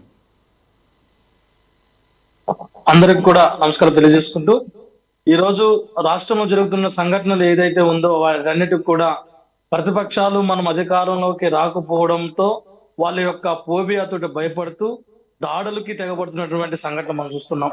ఎందుకంటే వైఎస్ఆర్సీపీ కాంగ్రెస్ పార్టీకి జగన్మోహన్ రెడ్డి గారికి అటువంటి నేర చరిత్ర ఉన్నటువంటి సంఘటనలు కూడా ఎక్కడ కూడా లేవు. మేము పార్టీ పెట్టిన తర్వాత ప్రజల్లోకి వెళ్ళి ప్రజల మధ్య తిరిగి ప్రజల సమస్యలు తెలుసుకొని దాన్ని ఏ విధంగా వాళ్ళకి న్యాయం చేయాలన్నది మా యొక్క నాయకుడి యొక్క సిద్ధాంతం, మా పార్టీ యొక్క సిద్ధాంతం. గతంలో ముఖ్యమంత్రిగా పనిచేసినటువంటి నాయకులు, గతంలో ఉన్నటువంటి పెద్దలు ఎవరైతే ఉన్నారో వాళ్ళకి అటువంటి నేర చరిత్ర ఉంది. కాబట్టి ఎవరైతే అటువంటి దాడులకి తెగబడతారో వాళ్ళు ఈ రోజు ప్రభుత్వం మీద బురద జల్లాలి, ప్రభుత్వం మళ్ళీ వైఎస్ఆర్ కాంగ్రెస్ పార్టీ మళ్ళీ అధికారంలోకి వస్తుంది అనే ఒక భయంతో అనేక దాడులు సంఘటనలు చేసిన చూస్తున్నాం. వీటన్నిటికి కూడా ఖచ్చితంగా సమాధానం చెప్పే రోజు జూన్ 4వ తేదీ ఉంటుంది. ఎందుకంటే మేము నిజంగా తప్పు చేస్తుంటే, మేము నిజంగా మేము దాడులు చేస్తుంటే ప్రజలు గమనిస్తుంటారు, భగవంతుడు చూస్తుంటాడు, మాకు ఖచ్చితంగా అటువంటి శిక్ష వేసేటువంటి పరిస్థితి ఉంటుంది. కాబట్టి నేర చరిత్ర ఉన్నటువంటి నాయకులు ప్రతిపక్ష పార్టీల్లో నిలబడి వాళ్ళ యొక్క ప్రసంగాలలో వాళ్ళు చెప్తున్న మాటల్లో వింటే ఎవరు ఈ దాడులకి ప్రేరేపిస్తున్నారు అనేది స్పష్టంగా అర్థమవుతుంది. కాబట్టి నాయకులు జాగ్రత్తగా ఉండి కార్యకర్తలను అదుపులో పెట్టుకోవాల్సింది పోయి కార్యకర్తలు ఉసుగొలిస్తే అవతల దెబ్బతిన్నవాడు, నిన్న ఒక వీడియో చూసినాం, ఇక్కడ గుంటూరు దగ్గర ఎక్కడో ఒక ఎమ్మెల్యే అభ్యర్థి ఒక కార్యకర్తను కొడితే కార్యకర్త తిరిగి కొట్టాడు. ఆ విధంగా చిన్న చిన్న సంఘటనలు లేదా పెద్ద పెద్ద ఘటనలు ఏదైతే ఉంటాయో వాటికి ఎవరు కూడా నా మీద దాడి చేస్తే నేను ఊరుకొని ఇంకొక చెంప చూపించి కొట్టు నన్ను నా మీద దాడి చేయని ఇళ్లలో కూర్చుంటే పరిస్థితి ఉండదు. కాబట్టి ఆ కాలం వేరు, ఈ కాలం వేరు. దాడులు ఎవరు చేసినా దాన్ని గజేంద్ర గారు, మీరు చెప్తున్న ఇన్సిడెంట్ తెనాలిలో శివకుమార్ ఇన్సిడెంటే కదా మీరు చెప్పేది? ఎమ్మెల్యే బయటకు వచ్చి సుధాకర్ అనే ఓటర్ను కొట్టడం, అతను తిరిగి వెంటనే స్పాంటేనియస్ గా ఎమ్మెల్యే చంపబాలు కొట్టడం, వెంటనే ఈసీ హౌస్ అరెస్ట్ చేయడం, తర్వాత కేసు నమోదు చేయడం జరిగింది. మరి అక్కడ సిట్టింగ్ ఎమ్మెల్యేగా ఉన్నటువంటి శివకుమార్దే కదా తప్పు. అతను ముందు సరే అక్కడ ఆయన ఆరోపిస్తున్నట్లు ఆయన కులాల ప్రస్తావన తీసుకొచ్చి ఏదో దూషించాడని చెప్పేసి, బట్ నేనే కొట్టానని చెప్పేసి ఆయనే ఒప్పుకుంటున్నాడు. అలాగే మనం వీడియోలో కూడా చూసాం. కాబట్టి అది మరి మీ సిట్టింగ్ ఎమ్మెల్యేగా ఉన్న వైసీపీ అభ్యర్థే కదా అతను. నేను అదే అంటున్నా, మా అభ్యర్థి తప్పు చేస్తే మా అభ్యర్థిని జైల్లో పెట్టి మా సిట్టింగ్ ఎమ్మెల్యే చాలా మంది జైలుకి పంపించినట్టు పరిస్థితులు మా ప్రభుత్వంలో ఉంది. తప్పు చేసినట్టు ఎవరైనా శిక్ష అనుభవించాలన్నది మా పార్టీ యొక్క సిద్ధాంతాలు. నేను దానికోసం ఆ సంఘటన తీసుకొస్తున్నా. కాబట్టి ఏముండదులేండి, కాదు ఇప్పుడు ఆపద్ధర్మ ప్రభుత్వమే. ఇప్పుడు అధికారులందరూ కూడా ఎలక్షన్ కమిషన్ పరివ్యూలో ఉన్నారు. కాబట్టి ఎలక్షన్ కమిషన్కే కిందే వస్తుంది అదంతా, కానీ ఆ ఇన్సిడెంట్స్ కానీ దాని మీద తీసుకున్న చర్యలు కానీ ప్రభుత్వానికి గతంలో జరిగిన కొన్ని సంఘటనలు కూడా చూస్తే మనం ప్రభుత్వం ఉన్నప్పుడు కొంతమంది ఎమ్మెల్యేలు లేదా ఎమ్మెల్సీలు తప్పు చేసిన రుజువు అయితే వాళ్ళని జైలుకి పంపించినటువంటి పరిస్థితి. వాళ్ళు వెనకేసుకురాలేదు. మేము తప్పు చేస్తే ఖచ్చితంగా జైలుకి వెళ్ళాలి, శిక్ష అనుభవించాలి, అది ఎవరైనా సరే అనేది మా యొక్క పార్టీ సిద్ధాంతం, మా నాయకుడి సిద్ధాంతం. కాబట్టి ఆ దాడులు వెనక ఎవరున్నా శిక్ష అనుభవించక తప్పదన్నది మా పార్టీ సిద్ధాంతం. కాబట్టి మా నాయకుడు కూడా ఎక్కడ కూడా వాళ్ళని కొట్టాలి, వాళ్ళని ధ్వంసం చేయాలి, వాళ్ళని ఓడగొట్టాలనేది మా నాయకుడు ఎక్కడ ప్రసంగాలు కూడా ఉండదు. మా నాయకుడు మాట్లాడే మాటలు ఏ విధంగా ఉంటాయి?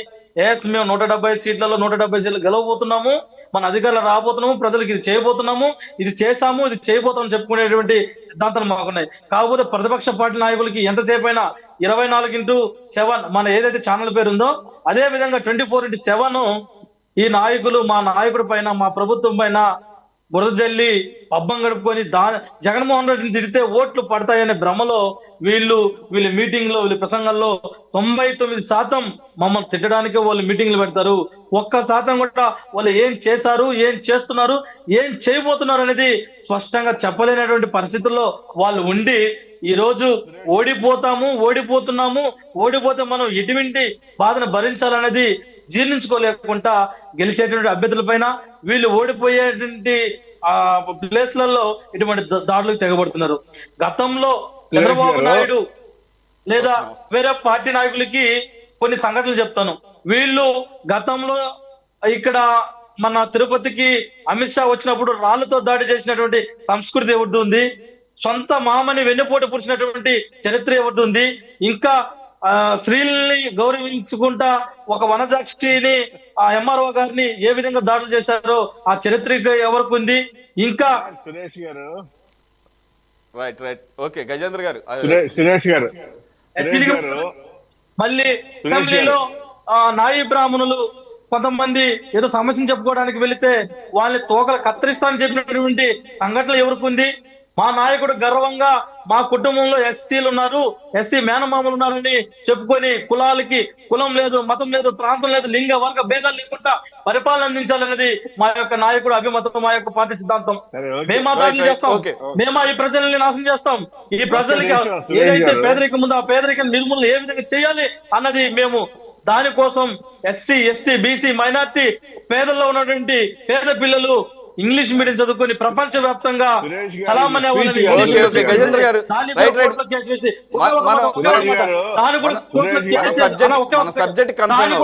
చేసేసి పిల్లలకి చదువు రాకుండా ఆపినటువంటి వీళ్ళు ఎవరు దాడి చేస్తారు? అవసరం ఉంది, ఉంది. కాబట్టి స్పష్టంగా చెప్తున్నాము, ఎటువంటి సంబంధం లేదు. గజేంద్ర గారు, మనం సబ్జెక్ట్ కన్ఫైన్ అవుదాం, వస్తాం మీ దగ్గరికి. సంపత్ గారు, గజేంద్ర గారు ఏంటంటే ఏదైనా ఇప్పుడు ఏదైతే చెప్పాడో ప్రభుత్వానికి సంబంధించి ఓట్ల ప్రక్రియ అయిపోయింది బ్రదర్, ముందుగా చెప్పుంటే బాగుండేది, కొన్ని ఓట్లైన వచ్చుండేమో. కానీ ఒక్క నిమిషం, రెండోది ముఖ్యమంత్రి గురించి చాలా గొప్పగా చెప్పారు. మేము కూడా చాలా గొప్పగా 51% ఓట్లు ఈ రోజు రాష్ట్ర ప్రజలు వేశారు. ముఖ్యమంత్రి ఆయన మీకే కాదు బ్రదర్, మీరు మర్చిపోయినట్టున్నారు, రాష్ట్ర ప్రజలకి, మాకు కూడా, అక్కడున్న పుల్లారావు గారికి, అందరికి కూడా ముఖ్యమంత్రి ఆయన. మాకు పట్టిన, ఈ రాష్ట్రానికి పట్టిన దౌర్భాగ్యం ఏంటంటే ఇప్పుడు దాకా ముఖ్యమంత్రి ఒక అఫీషియల్ ప్రెస్ మీట్ లేదు. ఇప్పుడు దాకా రాష్ట్ర పరిస్థితుల మీద, రాష్ట్రంలో ఇండస్ట్రియలిస్ట్ మీద, ఆర్థిక పరిస్థితుల మీద, ఈ రాష్ట్రంలో జరుగుతున్న దాడుల గురించి కూడా మాట్లాడే పరిస్థితి లేదు. రెండోది, ఆడవాళ్ళని చాలా బాగా గౌరవిస్తాడు బ్రదర్, దానికి క్వశ్చన్లు మేము చెప్పలేదు, ఆయన సొంత కుటుంబ సభ్యులు అడిగే సమాధానాలు చెప్పగలిగితే దానికి బాగుంటది. తల్లి ఎందుకు పారిపోయిందో, చెల్లి ఎందుకు అడుగుతుందో, చిన్నాయన్ని ఎందుకు చంపారో తెలియదు. చిన్నాయన్ని చంపినాన్ని పట్టుకొని చేతరాని దద్దమ్మ ప్రభుత్వం ఇది. ఆయన రాయితో కొట్టిన గంటలో పట్టుకుంటారు. ఎన్ని మాట్లాడితే చాలా ఉన్నాయి బ్రదర్, అవన్నీ వద్దు. రెండోది, ఇక్కడ మనం మాట్లాడుకుంటున్నాం, పెద్దలు కూడా ఇందాక చెప్పారు, ఈ రోజు పల్నాడులో జరుగుతున్నటువంటి దాడుల గురించి మాట్లాడుకున్నట్లయితే, పల్నాడులో ఇప్పుడు దాకా 5 ఏళ్లలో ఇప్పుడు దాకా జరిగిన ఏ ఎలక్షన్ లో కూడా ప్రతిపక్ష నాయకులు పాల్గొనకుండా రాజ్యాంగానికి విరుద్ధంగా ఇప్పుడు దాకా నామినేషన్లు వేయలేదండి. పంచాయతీలకు కానీ, మున్సిపాలిటీలకు కానీ, జడ్పీటీసీలు, ఎంపీటీసీలు ఎక్కడ కూడా నామినేషన్లు వేసిన దాఖలు లేవు. ఎక్కడ పోయింది ఎలక్షన్ కమిషన్ అడుగుతా ఉన్నాం. ఈ రోజు పల్నాడు పరిస్థితి అదే, పుంగనూరు పరిస్థితి అదే, చంద్రగిరి పరిస్థితి అదే. మరి ఈ రోజు మాత్రం వీళ్ళకి రోషాలు పుట్టుకొని వచ్చినాయి. ఎందుకంటే వీళ్ళని గద్దె దింపేదానికి ప్రజలందరూ మూకముడికి వచ్చేటప్పటికే తట్టుకోలేక ప్యాంట్లు తడిచి ఈ ప్రక్రియ చేస్తా ఉన్నారు. ప్రజలందరూ చూస్తున్నారు బ్రదర్, మిమ్మల్ని ఏ స్థాయిలో తరిమి కొడతారో చూస్తారు. రెండోది, మీరు గొప్పలు చెప్తున్న టైం అయిపోయింది బ్రదర్, ఇంకా జనం చెప్పేసారు, అయిపోయింది, తీర్పు అయిపోయింది. ఇంకా మీ స్పీచ్లు వినే పరిస్థితుల్లో జనం లేరు. పల్నాడులో ఎందుకంత ఇసుకుపోయారు, ఎందుకంత ఇసుకుపోయారు జనం, ఎందుకంత ఇసుకుపోయారు? ఈరోజు ఎందుకంత జరుగుతాను, ఎందుకు మీరు ఎన్ని దాడులు చేస్తున్నారు? ఎందుకంటే మీ మీద ఈ రోజు గ్రామాల్లో వచ్చి ఓట్లు వేసేటప్పటికే తట్టుకోలేకపోతున్నారు మీరు. అంటే ఓట్లు వేయకూడదు, నామినేషన్ వేయకూడదు, పోటీ చేయకూడదు. ఏం దరిద్రమయ్యా మనకిది, ఏం దరిద్రమయ్యా ఇది? చంద్రబాబు నాయుడు మీద రాళ్లతో దాడి చేస్తే డీజీపీ స్టేట్మెంట్ ఇస్తాడు, నిరసనలో భాగంగా రాళ్లు వేసే సంస్కృతి ఉందంట. చంద్రబాబు నాయుడు గారు ఇంటి మీద దాడి చేయడానికి పోతే ఆయనకి లెటర్ ఇవ్వడానికి పోయాడని చెప్పి చెప్తా ఉన్నాడు. తెలుగుదేశం పార్టీ కార్యాలయం డీజీపీ ఆఫీస్ కోతవేటు దూరం అంటే దాడి చేస్తే దాడి చేసిన వాళ్ళని ప్రూఫ్లతో మేము లెటర్ కాకపోతే డీజీపీ ఆగ్రహ లెటర్లు కూడా తీసుకోడు. ఈ రాష్ట్రాన్ని బట్టిన దరిద్రం అదయ్యా. ఏదైనా జరిగిందంటే డీజీపీలు ఉండరు, ప్రతిపక్షాల గురించి మాట్లాడరు. సోషల్ మీడియాలో పోస్ట్ చేస్తే డిజిటల్ పోలీసింగ్ వ్యవస్థ పెట్టి మీరు కాదు దాడులు చేసింది. ఇన్ని రాష్ట్రాన్ని నాశనం చేస్తే బయట ఎక్కడెక్కడి నుంచి వచ్చి ఈ రోజు ఓట్ల జనవేసరికి తట్టుకోలేక మాట్లాడుతా ఉన్నారు. సంపత్ గారు రైట్, ఓకే. వీటన్నిటిని దృష్టిలో పెట్టుకునే మీరు కాస్త ముందు జాగ్రత్తగా ముందు చూపుతో అటు పవన్ కళ్యాణ్ గారు కానీ లేదంటే టీడీపీ చంద్రబాబు నాయుడు గారు కానీ సురేష్ గారు అందుకనే బీజేపీతో పొత్తులోకి వెళ్ళారా? ఆ పొత్తులో భాగంగానే ఈ రోజు ఎలక్షన్ కమిషన్ తో ఇన్ఫ్లుయెన్స్ చేసి మీరు ఈ విధమైన దాడులు చేస్తున్నారని చెప్పేసి మీరు సక్సెస్ఫుల్ గా ఆ విషయంలో కూటమి విజయం సాధించిందని చెప్పేసి అంటున్నారు. మరి సార్ తప్పు సార్, ఇక్కడ ఒక విషయం సురేష్ గారు, మేమందరం కూడడానికి కారణం ఏంది? ఒక ఇంట్లో దొంగ పెడితే ఆ ఇంట్లో దొంగను కొట్టేదానికి ఇంట్లో ఉన్న నలుగురు వస్తారండి, అంత మించే లేదు. ఈ రాష్ట్రానికి పట్టిన ఏదైతే దౌర్భాగ్యం ఉందో ఆ దౌర్భాగ్యాన్ని కడిగేదానికి ఇవన్నీ కడిగేదానికి అందరూ కూడా ఒకటయ్యారండి. ఈరోజు ప్రజలు కూడా మాతో కలిసారు. ఈ రోజు 80% పైన ప్రజలు కూడా కలిసి ప్రతిపక్షాలు అందరూ కలిపి ఒకటైపోయి ఈ రోజు వాళ్ళు తరిమేదానికి ప్రక్రియలో భాగంగా అందరూ ఒకటయ్యేమో కానీ దాంతో ఈసీతో మాకే సంబంధం అండి. ఎలక్షన్లు అయిపోయిన తర్వాత ఈ దాడులు స్టార్ట్ అయింది. ఎందుకు స్టార్ట్ అయింది? ఏ ఏరియాలో స్టార్ట్ అయింది? గతంలో నామినేషన్ వైసీపీ నాయకులు అంటున్నారు, ముఖ్యంగా ప్రభుత్వ సలహాదారు సజ్జల గారు అంటున్నారు, ఆయన ఎగ్జాంపుల్స్ తో సహా కోట్ చేస్తున్నారు. ఏ ప్రాంతాల్లో అయితే అధికారుల్ని బదిలీ చేశారో ఆ ప్రాంతాలే ఇప్పుడు అట్టుడుగుతున్నాయి. ఏదైతే డీజీపీ గారిని బదిలీ చేశారో, ఏదైతే కొత్తగా వచ్చిన డీజీపీ గారు ఆయన రిటైర్డ్ పర్సన్, ఆయనకి ఎటువంటి అవగాహన లేదు. వారం రోజుల టైంలో ఆయన ఏమి తెలుసుకుంటారు, అందు గురించే ఇక్కడ ఫెయిల్యూర్ అయింది. దీనికి ఈసీనే ఇండైరెక్ట్ గా కూటమి ఇన్ఫ్లుయెన్స్ చేసి ఈ రకమైన పరిస్థితులకి సురేష్ గారు, ఈ రాష్ట్రంలో జరిగిన పరిస్థితి పుల్లారావు గారికి అందరికీ తెలుసు, పెద్దలందరికీ తెలుసు. ఏదైతే వైకాపా నాయకులు ఉన్నారో వాళ్ళకి కూడా తెలుసు కానీ వాళ్ళు చెప్పలేరు. ఇక్కడ 2.5 సంవత్సరం క్రితం దాదాపు పెన్షన్లు అన్ని ఎత్తేస్తున్నారని చెప్పి రాష్ట్రం మొత్తం మీద ప్రజలందరూ కూడా కలెక్టర్ ఆఫీసులు పోతే కలెక్టర్లో టెలికాన్ఫరెన్స్ లో ముఖ్యమంత్రి గారు స్వయంగా చెప్తున్నారు వచ్చిన వాళ్ళు తిట్టమని. ఏదైనా చెప్పాల్సిన పరిస్థితి అండి ముఖ్యమంత్రి కలెక్టర్లకి, వచ్చిన వాళ్ళకి సరి చెప్పమని చెప్పాలా, తిట్టమని చెప్పాలా? ముఖ్యమంత్రి స్వయంగా చెప్పిన మాట అది. ఈ రాష్ట్రాన్ని బట్టి దరిద్రం 40 మంది సలహాదారులు ఉండి ఈ సలహాలు ముఖ్యమంత్రికి ఇస్తా ఉన్నారయ్యా. వాళ్ళొక సలహాదారులు అఫీషియల్ గా ఏది కూడా ఇది సలహాదారులని ఆయన పెట్టుకున్నాడే కానీ ఎందుకు పెట్టుకోవడం మాకు తెలీదు. నాకేమవసరం? ఆయన సలహాదారు ఎవడుకో వాళ్ళు చెప్తామను. ఆయన సలహాదారులు ప్రభుత్వం డబ్బులు తీసుకొని ప్రజలు డబ్బులు తీసుకొని ప్రజల పక్షాన్ని మాట్లాడాలా? పార్టీకి తొత్తుగా ఉండి ఏదో మాట్లాడుతూ ఉంటే ఆయన గురించి మేమేనా మాట్లాడేది? మీ ప్రభుత్వ హయాంలో ఈ స్థాయిలో కాకపోయారు, మీ ప్రభుత్వ హయాంలో కూడా ఉన్నారు కదా సలహాదారు. ఎక్కడా లేదు కదా, 40 మంది ఎక్కడ ఉన్నారు సార్? దరిద్రం ఏంటంటే సలహాదారులు ప్రతి ఒక్కటి వాళ్ళే మాట్లాడతారు. మంత్రినా మీ ప్రభుత్వ హయాంలో సలహాదారులు ఏమన్నా ప్రజల పక్షాన్ని ఏమన్నా మాట్లాడారా? లేదా ప్రజల సురేష్ గారు ఈ రోజు ఏ మంత్రి కూడా వాళ్ళ శాఖ మీద మాట్లాడే దుస్థితి లేదండి. సకల శాఖల మంత్రి ఆయన వచ్చే మాట్లాడతాడు, ఆయనే మాట్లాడతాడు. ఏ మంత్రులు మాట్లాడారు చేతలేరా? ఏ దద్దమ్మల వాళ్ళు ఎందుకు మంత్రులు ఉన్నారు చెప్పచ్చు కదా. రైట్, పుల్లారావు గారు ఒకటి ఇందాక బాబురావు గారు సిపిఎం నాయకుడు చాలా మంచి మాట చెప్పారు. అది మనం తప్పకుండా ఆయన సపోర్ట్ చేయాలి. ఆయన అన్న మాట ఆయన స్వయంగా విజయవాడ సెంటర్ లో కంటెస్టెంట్, మీకు తెలిసే ఉంటుంది. ఆయన కాదు, మనందరికీ కళ్ళు ఉన్నాయి, మనందరికీ చెవులు ఉన్నాయి, మనం చూస్తున్నాం. బాగా చేసేవండి ఎలక్షన్ అంటారు సంపత్ గారు. అంటే బాగా డబ్బు వచ్చి పెట్టారు కదా, లేకపోతే ఏంటి సంపత్ గారు? ఒప్పుకోవాలి, ఆయన చెప్పింది బాగా చేస్తారండి, బాగా చేశారు, జాగ్రత్తగా పంచిపెట్టారండి.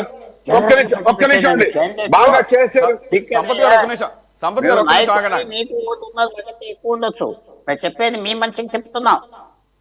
ఇవాళ సామాన్యుడు ఆంధ్రప్రదేశ్ లో ఎలక్షన్ పోటీ చేయలేదు. 1 కోటి రూపాయలు ఖర్చు పెట్టుకుంటానంటే చేయబడిపోంటారు. దొంగలు పోటీ చేస్తున్నారు. నేను పబ్లిక్ గా చెప్తున్నా. నేను ఇక్కడే కాదు, మీ మొదలే కాదు, ప్రతి ఛానల్ మీద సురేష్ గారికి తెలుసు, ఓపెన్ గా మర్యాదగా చెప్తున్నా. అది ఆయన చెప్పారు బాబురావు గారు అంటే చాలా కరెక్ట్ అయిన మాట. ఈ అరాచకాలు ఎందుకు వస్తున్నాయంటే కాంపిటీషన్, డబ్బు ఖర్చు పెట్టారు. రేపు ఏ ప్రభుత్వం వస్తే మళ్ళీ దోసెట్టుకుంటారు. తర్వాత అది తప్పకుండా అది మన ఆంధ్రప్రదేశ్కి చాలా విచారమైన విషయం. ఎక్కడ భారతదేశంలో నేను చెప్పే మాట మీ అందరికి బాధ వస్తుంది, కృతజ్ఞత లేదు. నాకు చాలా మంది పాలిటీషియన్స్ ఆంధ్రప్రదేశ్లో చెప్పింది ఏంటంటే, మనం ఏం చేసినా 5 సంవత్సరాలు ఏం చేసినా ఆ రాత్రి ఆ డబ్బు, ఆ 3 రోజుల క్రితం డబ్బు, కార్యకర్తలు కూడా డబ్బు కోసమే తిరుగుతారని అది అందరికి తెలిసిన నిజం. చాలా విచారమైన పరిస్థితి. అది ఎలక్షన్ కమిషన్ కళ్ళు మూసుకున్నది, ఏం చేయలేదు. ఇది ఒక లేదని అంత కష్టం. అది ఇవాళ మనకు బాగానే ఉంటుంది, ఏ పార్టీ ఆ పార్టీ బాగా పంచిపెట్టారు, కానీ ఫ్యూచర్ లో మాత్రం ఇది ఒక విషయం.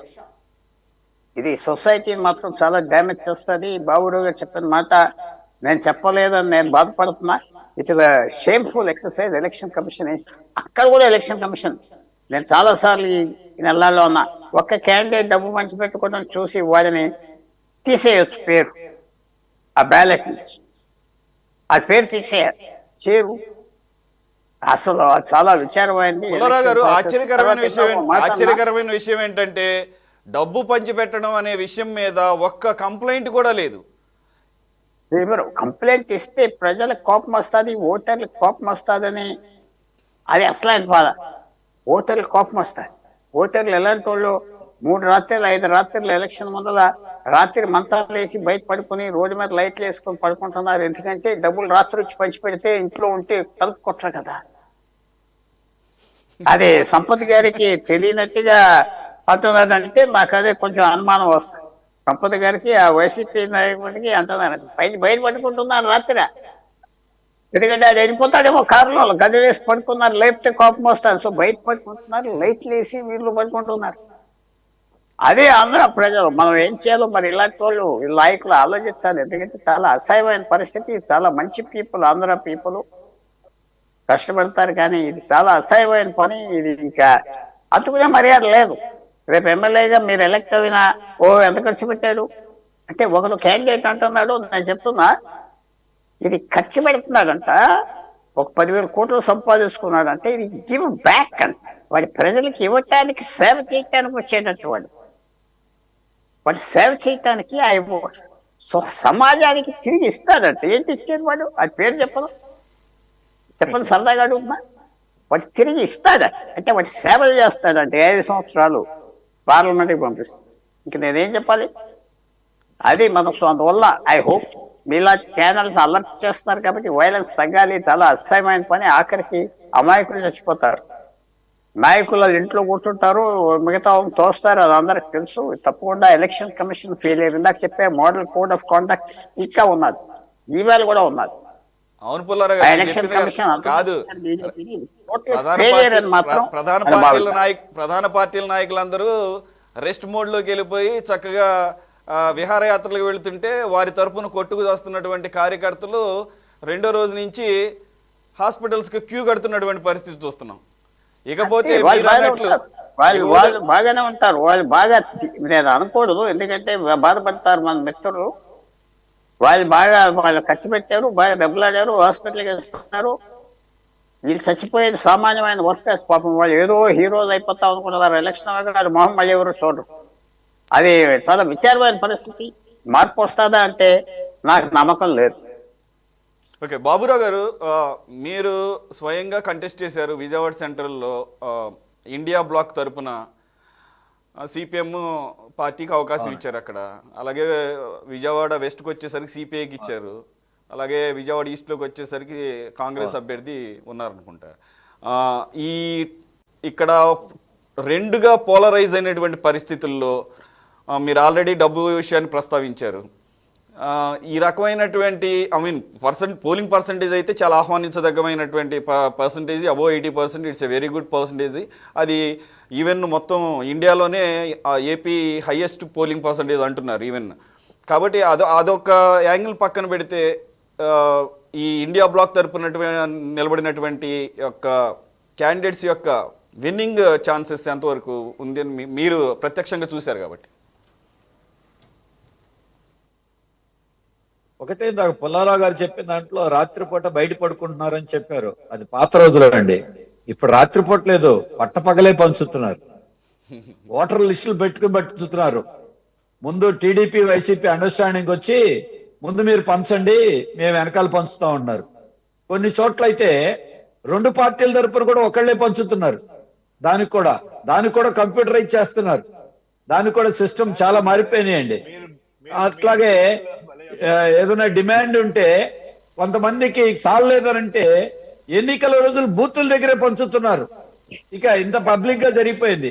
ఇవాళ పబ్లిక్ గా ఏం మాట్లాడుతున్నారు పార్టీలు అంటే, కేంద్ర ప్రభుత్వం అండ మాకు ఉండాలి. ఎందుకు ఉండాలి?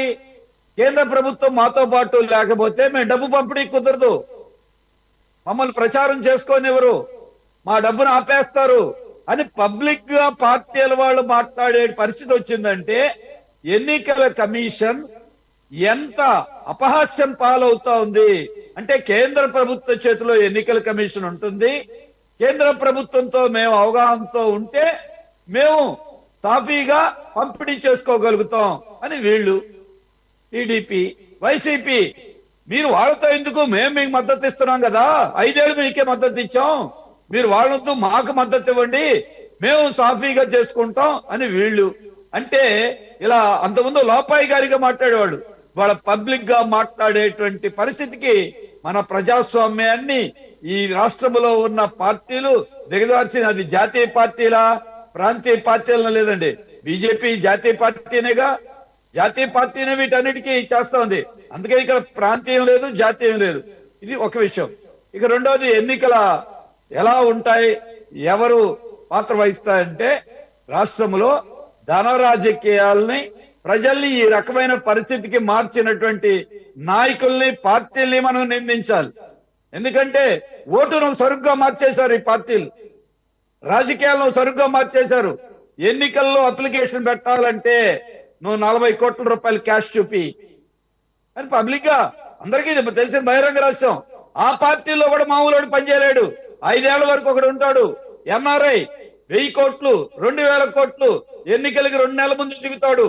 అప్పటిదాకా పనిచేసినటువంటి వాళ్ళు పాపం ఇందా చెప్పిన సంపత్ గారు లాంటి వాళ్ళు ఇంకా ఇతరులు ఎవరినుంటే వాళ్ళందరూ కార్యకర్తలే. 5 ఏళ్ళు పనిచేసినా 10 ఏళ్ళు పనిచేసినా అప్పటికప్పుడు పుట్టుకొస్తారు. రెండోది, వాళ్ళ హింస గురించి మాట్లాడుతున్నారు. ఈ హింసలో తెలుగుదేశం నాయకులు ఎంతమంది వైసీపీ క్యాండిడేట్లు అయ్యారు? వైసీపీ క్యాండిడేట్లు, మంత్రులు, ఎమ్మెల్యేలు కూడా ఎంతమంది టీడీపీ క్యాండిడేట్లు అయ్యారు? వాళ్ళు దీంట్లో అయిపోగానే పవిత్రులు అయిపోయారా? బీజేపీలో ఆంధ్రప్రదేశ్ లో రాష్ట్ర దేశంలో చూస్తే 100 మంది ఇతర పార్టీల నుంచి వచ్చిన వాళ్ళు బీజేపీ ఎంపీ క్యాండిడేట్లు. ఆంధ్రప్రదేశ్ లో పోటీ చేస్తున్న 6గురులో 5గురు ఇతర పార్టీల నుంచి వచ్చిన వాళ్ళు. తెలంగాణలో 12 మందిలో 12 మంది ఇతర పార్టీల నుంచి వచ్చిన వాళ్ళు. ఇవాళ ఇటువంటి ప్రక్రియ సాగుతా ఉంటే ఇక ఎన్నికలు సాఫీగా జరగటం, దాడులు, హింస, ప్రజాస్వామ్యం, ఎన్నికల కమిషను ఢిల్లీకి పిలిపిస్తాం, ఇదంతా ఒక రొటీన్ ప్రక్రియ. ఇతర పార్టీల వాళ్ళు బయట మాట్లాడలేరు, మేము మాట్లాడగలుగుతాం కాబట్టి ఆఫ్ ద రికార్డ్ చెప్పంటే మాకంటే వాళ్ళు ఎక్కువ చెప్పగలరు. కానీ రాష్ట్రంలో ఆంధ్రప్రదేశ్ ఇటువంటి హింసలోను, డబ్బు పంపిణీలోను, ఖర్చులోను ఇతర రాష్ట్రాలకి మించిపోయింది. దేశం అంతా ఈ ప్రక్రియ ఉంది. దీంట్లో మనం చూస్తూ ఉంటాం, ఎలక్ట్రల్ బాండ్స్ ద్వారా బీజేపీ వైట్ మనీ బడా కంపెనీల నుంచి 8,000 కోట్ల రూపాయలు వైట్ మనీ తీసుకొచ్చింది. ఈ డబ్బంతా అవినీతి కాకపోతే నీత లేదు. వైసీపీకి 422 కోట్ల రూపాయలు ఏ కంపెనీలు ఇచ్చినో పబ్లిక్ గా వచ్చేసింది సుప్రీంకోర్టు తీర్పు వల్ల. టీడీపీ 270 కోట్లు అఫీషియల్ కార్పొరేట్ల మనీ ఎలక్ట్రల్ బాండ్స్ ద్వారా వచ్చేసింది. ఇక బ్లాక్ మనీ ఎంతో చెప్పలేం. ఆఖరికి ఎలా వచ్చిందంటే బాబురావు గారు, ఎప్పుడైతే సుప్రీంకోర్టు ఈ ఎలక్ట్రల్ బాండ్స్ విషయంలో ప్రభుత్వానికి చివాట్లు పెట్టిందో, ఇది కిట్ ప్రో కో కింద వస్తుందని చెప్పేసి అమిత్ షా గారు వెంటనే స్పందించారు. అసలు బ్లాక్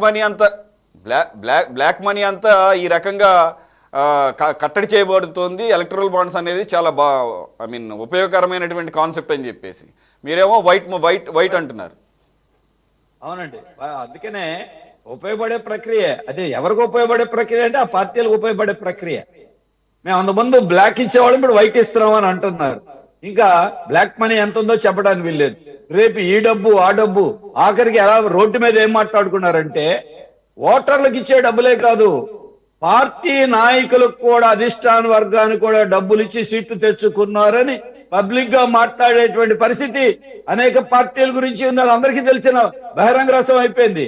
నాయకులకు డబ్బులు ఇవ్వటం, ఓటర్లకు డబ్బులు ఇవ్వటం, రేపు వీళ్ళు వచ్చి ఆంధ్రప్రదేశ్ ని ఉద్ధరిస్తాం, దేశాన్ని ఉద్ధరిస్తాం, ప్రజాసేవ చేస్తాం, మీ అందరికీ నీతిని నిలబెడతాం, అవినీతిని అరికడతాం చెబుతా ఉంటే ఇక దాన్ని ప్రజలు అవినీతిన ఏ ప్రభుత్వం అయినా రానండి, సరే ఎవరి ధీమా వాళ్ళకు ఉండొచ్చు, కానీ రేపు ఇంతకు మించినటువంటి అవినీతి కేంద్రంలోనూ రాష్ట్రంలోనూ ఈ రోజు రాబోతా ఉంది. ఎందుకంటే అంతకుముందు కంటే రేటు పెరిగింది ఓటుకి, అంతకుముందు కంటే ఎక్కువ ఖర్చు పెట్టారు. మరి ఖర్చు పెట్టినప్పుడు రాబట్టుకోవాలి, ఏం ప్రజాసేవ చేయడానికి రాలా. కాబట్టి రేపు మరింత అవినీతి, అలాగే మరింత ప్రజా వ్యతిరేక పాలన రాబోతున్నాయి. హామీలు ఇచ్చారు, చాలా మంచిదే. ఆ హామీలు అమలు జరగడానికి ఏం చేయాలి? మళ్ళీ జననెత్తిన వేయాలి. కేంద్రం పరిస్థితి అందుకనే ఇవాళ బాబురావు గారు మరి ఈ రకమైన భారీ ఓటర్ టర్న్అవుట్ ని ఎలా చూడాలంటే, ఈ మనీ అనేది కూడా ఒక ఫ్యాక్టర్. అంటే ప్రజలు మనం డబ్బులు తీసుకున్నాం కాబట్టి మినిమం మన బాధ్యత బూత్కి వెళ్ళి ఓటు వేయాలనేది కూడా ఉందని కొంతమంది విశ్లేషిస్తున్నారు. లేదు ఇది యాంటీ ఇన్కంబెన్సీ అని చెప్పేసి కూటమి సభ్యులు అంటున్నారు. కాదు, ఇది ప్రో ఇన్కంబెన్సీ, చాలా రేర్ గా జరుగుతుంది. అది జగన్మోహన్ రెడ్డి గారి వల్లనే సాధ్యపడుతుంది. సంక్షేమ ప్రభుత్వం కాబట్టి ఆయన్ని మరోసారి వదులుకోవడానికి సిద్ధంగా లేరు కాబట్టే బూతులకు పోటెత్తారని చెప్పేసి అంటున్నారు. మరి మనీనా, యాంటీ ఇన్కంబెన్సీయా, ప్రో ఇన్కంబెన్సీయా సార్? ప్రో ఇన్కంబెన్సీ, యాంటీ ఇన్కంబెన్సీలు, ఓటరు చైతన్యంతో రావటం ఇవన్నీ కూడా పాత్ర వహిస్తా, నేను కాదంటలేదు. ఒక్కొక్కళ్ళు అందరినీ ఒకే రకంగా అంటానికి వీల్లేదు. కొంతమంది ఆస్ట్రేలియా నుంచి వచ్చారు, అమెరికా నుంచి వచ్చారు, హైదరాబాద్ నుంచి వచ్చారు. ఇందాకే ఒకళ్ళు మాట్లాడారు నాతో హైదరాబాద్ నుంచి, మా ఇంట్లో పనిచేసే డ్రైవర్ లేడు, వంట మనిషి లేరు, అందరూ ఓటేయటానికి ఆంధ్రప్రదేశ్ వెళ్ళారు. వాళ్ళు ప్రభుత్వానికి అనుకూలంగా వేయించు, కొంతమంది ప్రభుత్వానికి. సార్ బాబు గారు ఒకసారి మీ ఆడియో మ్యూట్లోకి వెళ్ళింది సార్. బాబురావు గారు మీ ఆడియో మ్యూట్ లో ఉంది. కాబట్టి డబ్బు పంపిణీ చేసిన వాళ్ళకి న్యాయం చేయాలంటే రేపు అక్కడ డబ్బు ఇచ్చిన వాళ్ళు ఓటర్ లిస్ట్ లో చూస్తారండి, వీళ్ళు ఓటు వేశారా లేదా అనేది. విజయవాడ నుండి పక్కన పశ్చిమ గోదావరి జిల్లాలో వెళ్ళేటువంటి వాళ్ళకి మీ గ్రామంలో ఓటు ఉంది రమ్మని కబురు చేసి 3,000 చొప్పున ఇచ్చారు. రానుబాను ప్రయాణ ఖర్చులు కూడా 1,000 చొప్పున ఇచ్చారండి. మరి వాడికి ఒక రోజులో గిట్టుబాటు అయినాయి. ఒక కుటుంబంలో అపార్ట్మెంట్ లో 20,000, 25,000 నలుగురుంటే మంగళగిరి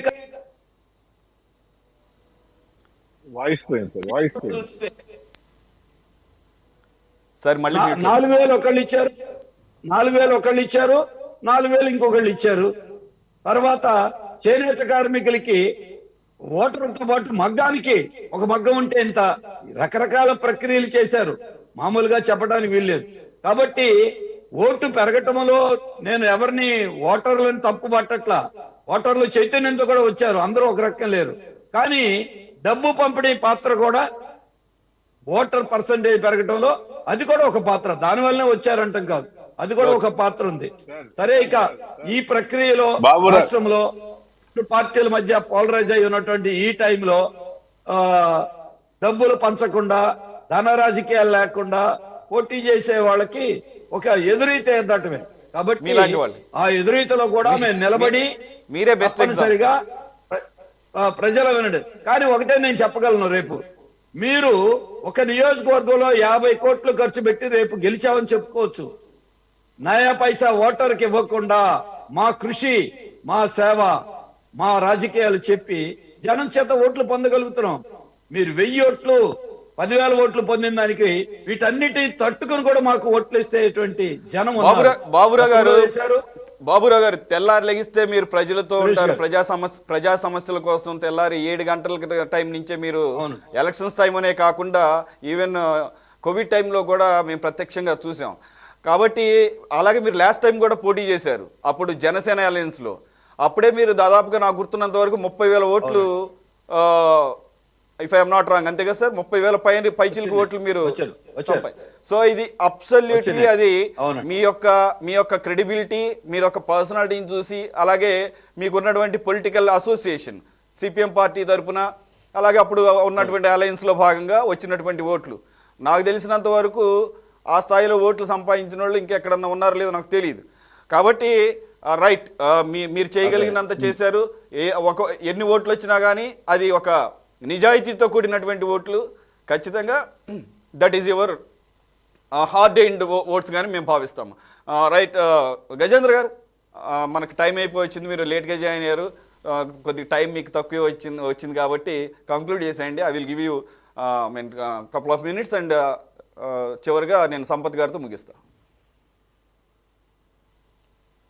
ఈరోజు రాష్ట్రంలో జరుగుతున్నటువంటి సంఘటనలు, మేము అనేక సంస్కరణలు తీసుకురావాలి, డబ్బు లేని రాజకీయం చేయాలని మేము గతంలో అనేక బై ఎలక్షన్ లో కూడా ఇంకా కాదు, మనకి టైం ఎక్కువ లేదు కానీ సార్, టైం ఎక్కువ లేదు కానీ ప్రత్యక్షంగా కంటెస్ట్ చేసినటువంటి బాబురావు గారు, అలాగే మనందరం చూసాము ఏ స్థాయిలో ఇక్కడ మాత్రం అధికార విపక్షాలనే భేదభావాలన్నీ పక్కన పెట్టి డబ్బులు పంచిపెట్టడంలో మాత్రం ఫుల్ అండర్స్టాండింగ్తో, అది కూడా కనీ విని ఎరుగని రీతిలో ఇక్కడ నిజంగానే ఓటర్లు అయితే కనుక లాభపడ్డారని అనుకోవాలి. అఫ్కోర్స్ వాళ్ళకి రేపు ముందుంది ముసళ్ళ పండుగ, ఇన్ఫ్రంట్ క్రొకడైల్ ఫెస్టివల్ అంటారు కదా సరదాగా, అది అలాగ ఉంటుంది. ఎందుకంటే ఈ డబ్బులేమి ఎవరి జేబుల్లో ఇచ్చేది వచ్చినాయి కాదు, ఇది ప్రజల మనీనే. కాబట్టి ఆ స్థాయిలో ఉన్నప్పుడు మీరు మళ్ళీ సంస్కరణలు, డబ్బులు లేని రాజకీయాలు, ఎలక్షన్స్ అని అంటే కొద్దిగా మ్యాచ్ అవ్వాలి కదా సురేష్. అట్లా కదన్నా, ఇప్పుడు ఎవరు చేయలేదంటారు, మేము చేస్తుంటే మీరు ఎట్లా చేస్తారు, మీ వల్ల కాదని మీరే అంటారు. కాబట్టి ఎవరో ఒకరు ముందు ఒక అడుగు ముందు వేయాలి. కాబట్టి ఖచ్చితంగా మా పార్టీ ఒక అడుగు ముందుకేసి డబ్బు లేని రాజకీయము, యువతరాన్ని రాజకీయాలు తీసుకురావాలి, సమన్వయ పాలన చేయాలనేది మా పార్టీ సిద్ధాంతము, మా నాయకుడే. నేను అడ్డుపడుతున్నానని కాదు కానీ ఇప్పుడు నేను వ్యవస్థ అలాగుంది, డబ్బు లేని రాజకీయాలు చేసేవాళ్ళు ఉన్నారు, ఖచ్చితంగా ఉన్నారు. ఫర్ ఎగ్జాంపుల్ ఇప్పుడు బాబురావు గారే తీసుకున్న ఎగ్జాంపుల్గా, ఓకేనా, ఏది కమ్యూనిస్ట్ పార్టీ తరఫున, అలాగే గతంలో లోక్సత్తా, అలాగే కొంతమేరకు జనసేన కూడా, అంటే గతంలో, ఇప్పుడు సంగతి నాకు తెలియదు, ఈసారి ఎలక్షన్స్ ఎలా జనసేన కూటమిలో ఉంది కాబట్టి, అలాగే ఆల్రెడీ దెబ్బతిన్నారు కాబట్టి డబ్బు లేనటువంటి రాజకీయాలు చేద్దామని చాలామంది ప్రయత్నించారు. ఆ నిబద్ధతతో ఉన్నవాళ్ళు కూడా ఉన్నారు. కానీ వాళ్ళ ప్లేస్ ఎక్కడుందో మనం చూస్తున్నాం. ప్రజలు కూడా అటువంటి వారిని ఎక్కడా కూడా ఎంకరేజ్ చేస్తున్నటువంటి పరిస్థితి లేదు. కానీ మీరైతే కనుక నేను టీడీపీని కూడా మీరంతా కూడా ఒకే దాంట్లో ఉన్నారు, ఒకే కోవలో ఉన్నారు. కొత్తగా తీసుకొస్తారంటే మనం ఆలోచించాలి. రైట్, కంక్లూడ్ చేయండి. సారీ. ఖచ్చితంగా బాబురావు లాంటి వాళ్ళు అక్కడక్కడ ఒకరు ఇద్దరు ఉంటే, ఆ ఒకరినో ఇద్దరునో మా లాంటి వాళ్ళు ఖచ్చితంగా ఆదర్శంగా తీసుకుంటాం. రాబోయే తరంలో, రాబోయే కాలంలో బాబురావు అన్న గారు ఆదర్శంగా వాళ్ళు ఏదైతే రాజకీయం చేస్తున్నారో అల్టిమేట్ రాజకీయం చేయాలని మాకు కూడా ఎప్పటి నుంచో, చిన్నప్పటి నుంచి మేము చేస్తున్న రాజకీయాల్లో కూడా అనేక సందర్భాల్లో మేము డబ్బు పెట్టలేము, ఈ డబ్బు వల్ల మనకాడ ఇంత లేదు, కాబట్టి వీళ్ళు ఏ విధంగా తట్టుకొని నిలబడుతున్నారని ఆలోచించిన సంఘటనలు కూడా మాకున్నాయి. ఖచ్చితంగా ఏదో ఒక రోజు బాబురావు అన్న గారు చూడొచ్చు, చూడకపోవచ్చు భవిష్యత్తులో. దాన్ని మేము ఖచ్చితంగా యువతర ఏదైతే ఉందో మేము ఖచ్చితంగా మార్పు తీసుకొచ్చి సంస్కరణ చేసే దిశగా మా లాంటి యువతరం ముందుంటది. దానికి ఆదర్శంగా బాబురావు లాంటి వాళ్ళు చాలా మందిని ఆదర్శంగా తీసుకొని ప్రజలకు తీసుకెళ్లేటువంటి బాధ్యత మా మీద ఖచ్చితంగా ఉంటుంది. కాబట్టి ఈ రాష్ట్రంలో జరుగుతున్నట్టు మీరు చెప్పినట్టు వీళ్ళు వాళ్ళని లేకుండా అందరూ కూడా డబ్బుమయం చేసి దాన్ని రాజకీయాన్ని ఒక వ్యభిచారంగా చేసి ఆడిస్తున్న ఈ తరుణంలో కాస్తో కూస్తో న్యాయం చేయడానికి మా పార్టీ, మా నాయకుడు, మేము అంతా కూడా కొద్దిగా కష్టపడి రాష్ట్రాన్ని ముందుకు తీసుకునే పరిస్థితి మాకుంటది. అటువంటి అవకాశాన్ని ప్రజలు కూడా గమనించి డబ్బు తీసుకోకూడదు, డబ్బు లేకుండా రాజకీయం ఓట్లు వేస్తే మరలా మనం ఏ విధంగా మనకు హక్కులు ఉంటాయో అవన్నీ కూడా వాళ్ళు తెలుసుకొని ఎక్కడికక్కడ బాయ్కట్ చేసి డబ్బులు తీసుకోకుండా వచ్చేటువంటి సంఘటనల్ని తీసుకొచ్చేటువంటి వైపుగా పయనించాలని, ఆ విధంగా ముందుకెళ్లాలని మనస్ఫూర్తిగా కోరుకున్న వ్యక్తుల్లో మేము కూడా ఉన్నాం. కాబట్టి అటువంటి రోజులు తొందరలోనే రావాలని కోరుకుంటున్నాం. Right, appreciated. సంపత్ గారు కంక్లూడ్ చేయండి, 1 minute ప్లీజ్.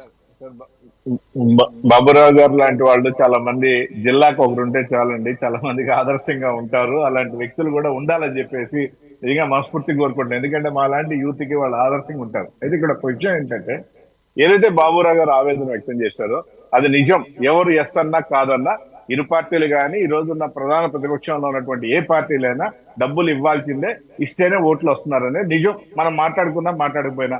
ఇంకొక విషయం ఏంటంటే ప్రజలు కూడా మాకు ఇకపోతే మేము ఓట్లు రామని చెప్పేసి తిష్ట వేసి కూర్చునే ప్రక్రియలో వాళ్ళు కూడా అలవాటు అయిపోయారు. అయితే ఇక్కడ ఒక విషయం ఏంటంటే మనకు విదేశాల్లో లాగా 100% ఓటింగ్ జరిగే ప్రక్రియ కానీ తీసుకొచ్చినట్లయితే, ఏదైతే ఇప్పుడు 80% జరిగిందని గొప్పగా ఈసీలు చెప్తున్నారో 100% జరిగే ప్రక్రియ కానీ జరిగినట్లయితే మాత్రం డబ్బులకి ఓట్లకి ఇవ్వాల్సిన అవసరం లేదు, సామాన్యుడు కూడా పోటీ చేయొచ్చు. కానీ ఆ ప్రక్రియ రావాలని చెప్పి కోరుకుంటున్నాం. ఎందుకంటే ఏదైతే మాట్లాడుతున్నారో, ఏదైతే పెద్దలు చదువుకున్న విజ్ఞులు ఎవరైతే ఉన్నారో వీళ్ళు ఓటుకి రారు. లైన్ లో నిలబడడం నామోషి. ఒక డాక్టర్ వచ్చి నిలబడాలంటే ఇబ్బంది, ఒక ఇంజనీర్ వచ్చి ఇబ్బంది. ఏంటంటే ఒక గంటలు నిలబడాలన్నా మాకెందుకు? వాళ్ళకి హక్కు, అది ఓటు అనేది మర్చిపోతున్నారు. ఎవరైతే అన్ని తెలిసిన వ్యక్తులు మాత్రం ఓట్లు రాకుండా, ఏదైతే తెలియని వ్యక్తులు ₹1 ఇచ్చేస్తే ఓటేద్దాం అనుకునే వాళ్ళు మాత్రం 100% రావడం, అందరూ చదువుకున్నోళ్ళు సంస్కారం ఉన్నోళ్ళు మాత్రం ఓటుకు రాకపోవడం నిజంగా బాధాకరం. కాబట్టి ఈసారి చాలా వరకు మెరుగుపడింది ఆంధ్రప్రదేశ్ రాష్ట్రంలో. మరి డబ్బు ప్రక్రియకి వచ్చారా, లేకపోతే ఇంకో దానికి వచ్చారా, ప్రభుత్వ వ్యతిరేకతకు వచ్చారా, లేకపోతే బయట నుంచి వచ్చిన యువత వచ్చారా, ఇవన్నీ పక్కన పెట్టినట్లయితే 80% జరిగింది. ఈ రాష్ట్రంలో ఎప్పుడైతే 100% ఓటింగ్ జరగొద్దో ఆ రోజు ఈ డబ్బు ప్రక్రియ అనేది మాఫీ అవుతుందని చెప్పేసి నాదైతే వ్యక్తిగత అభిప్రాయం. అలా జరగాలని చెప్పి కోరుకుంటున్నాను. Right, thank you so much for joining. Sampath గారు, అలాగే గజేంద్ర గారు, బాబురావు గారు, అలాగే పెంటపాటి పుల్లారావు గారు. ఇది వాళ్ళ స్పెషల్ డిబేట్. మరో అంశంతో మళ్ళీ కలుద్దాం. Stay tune to City 24/7.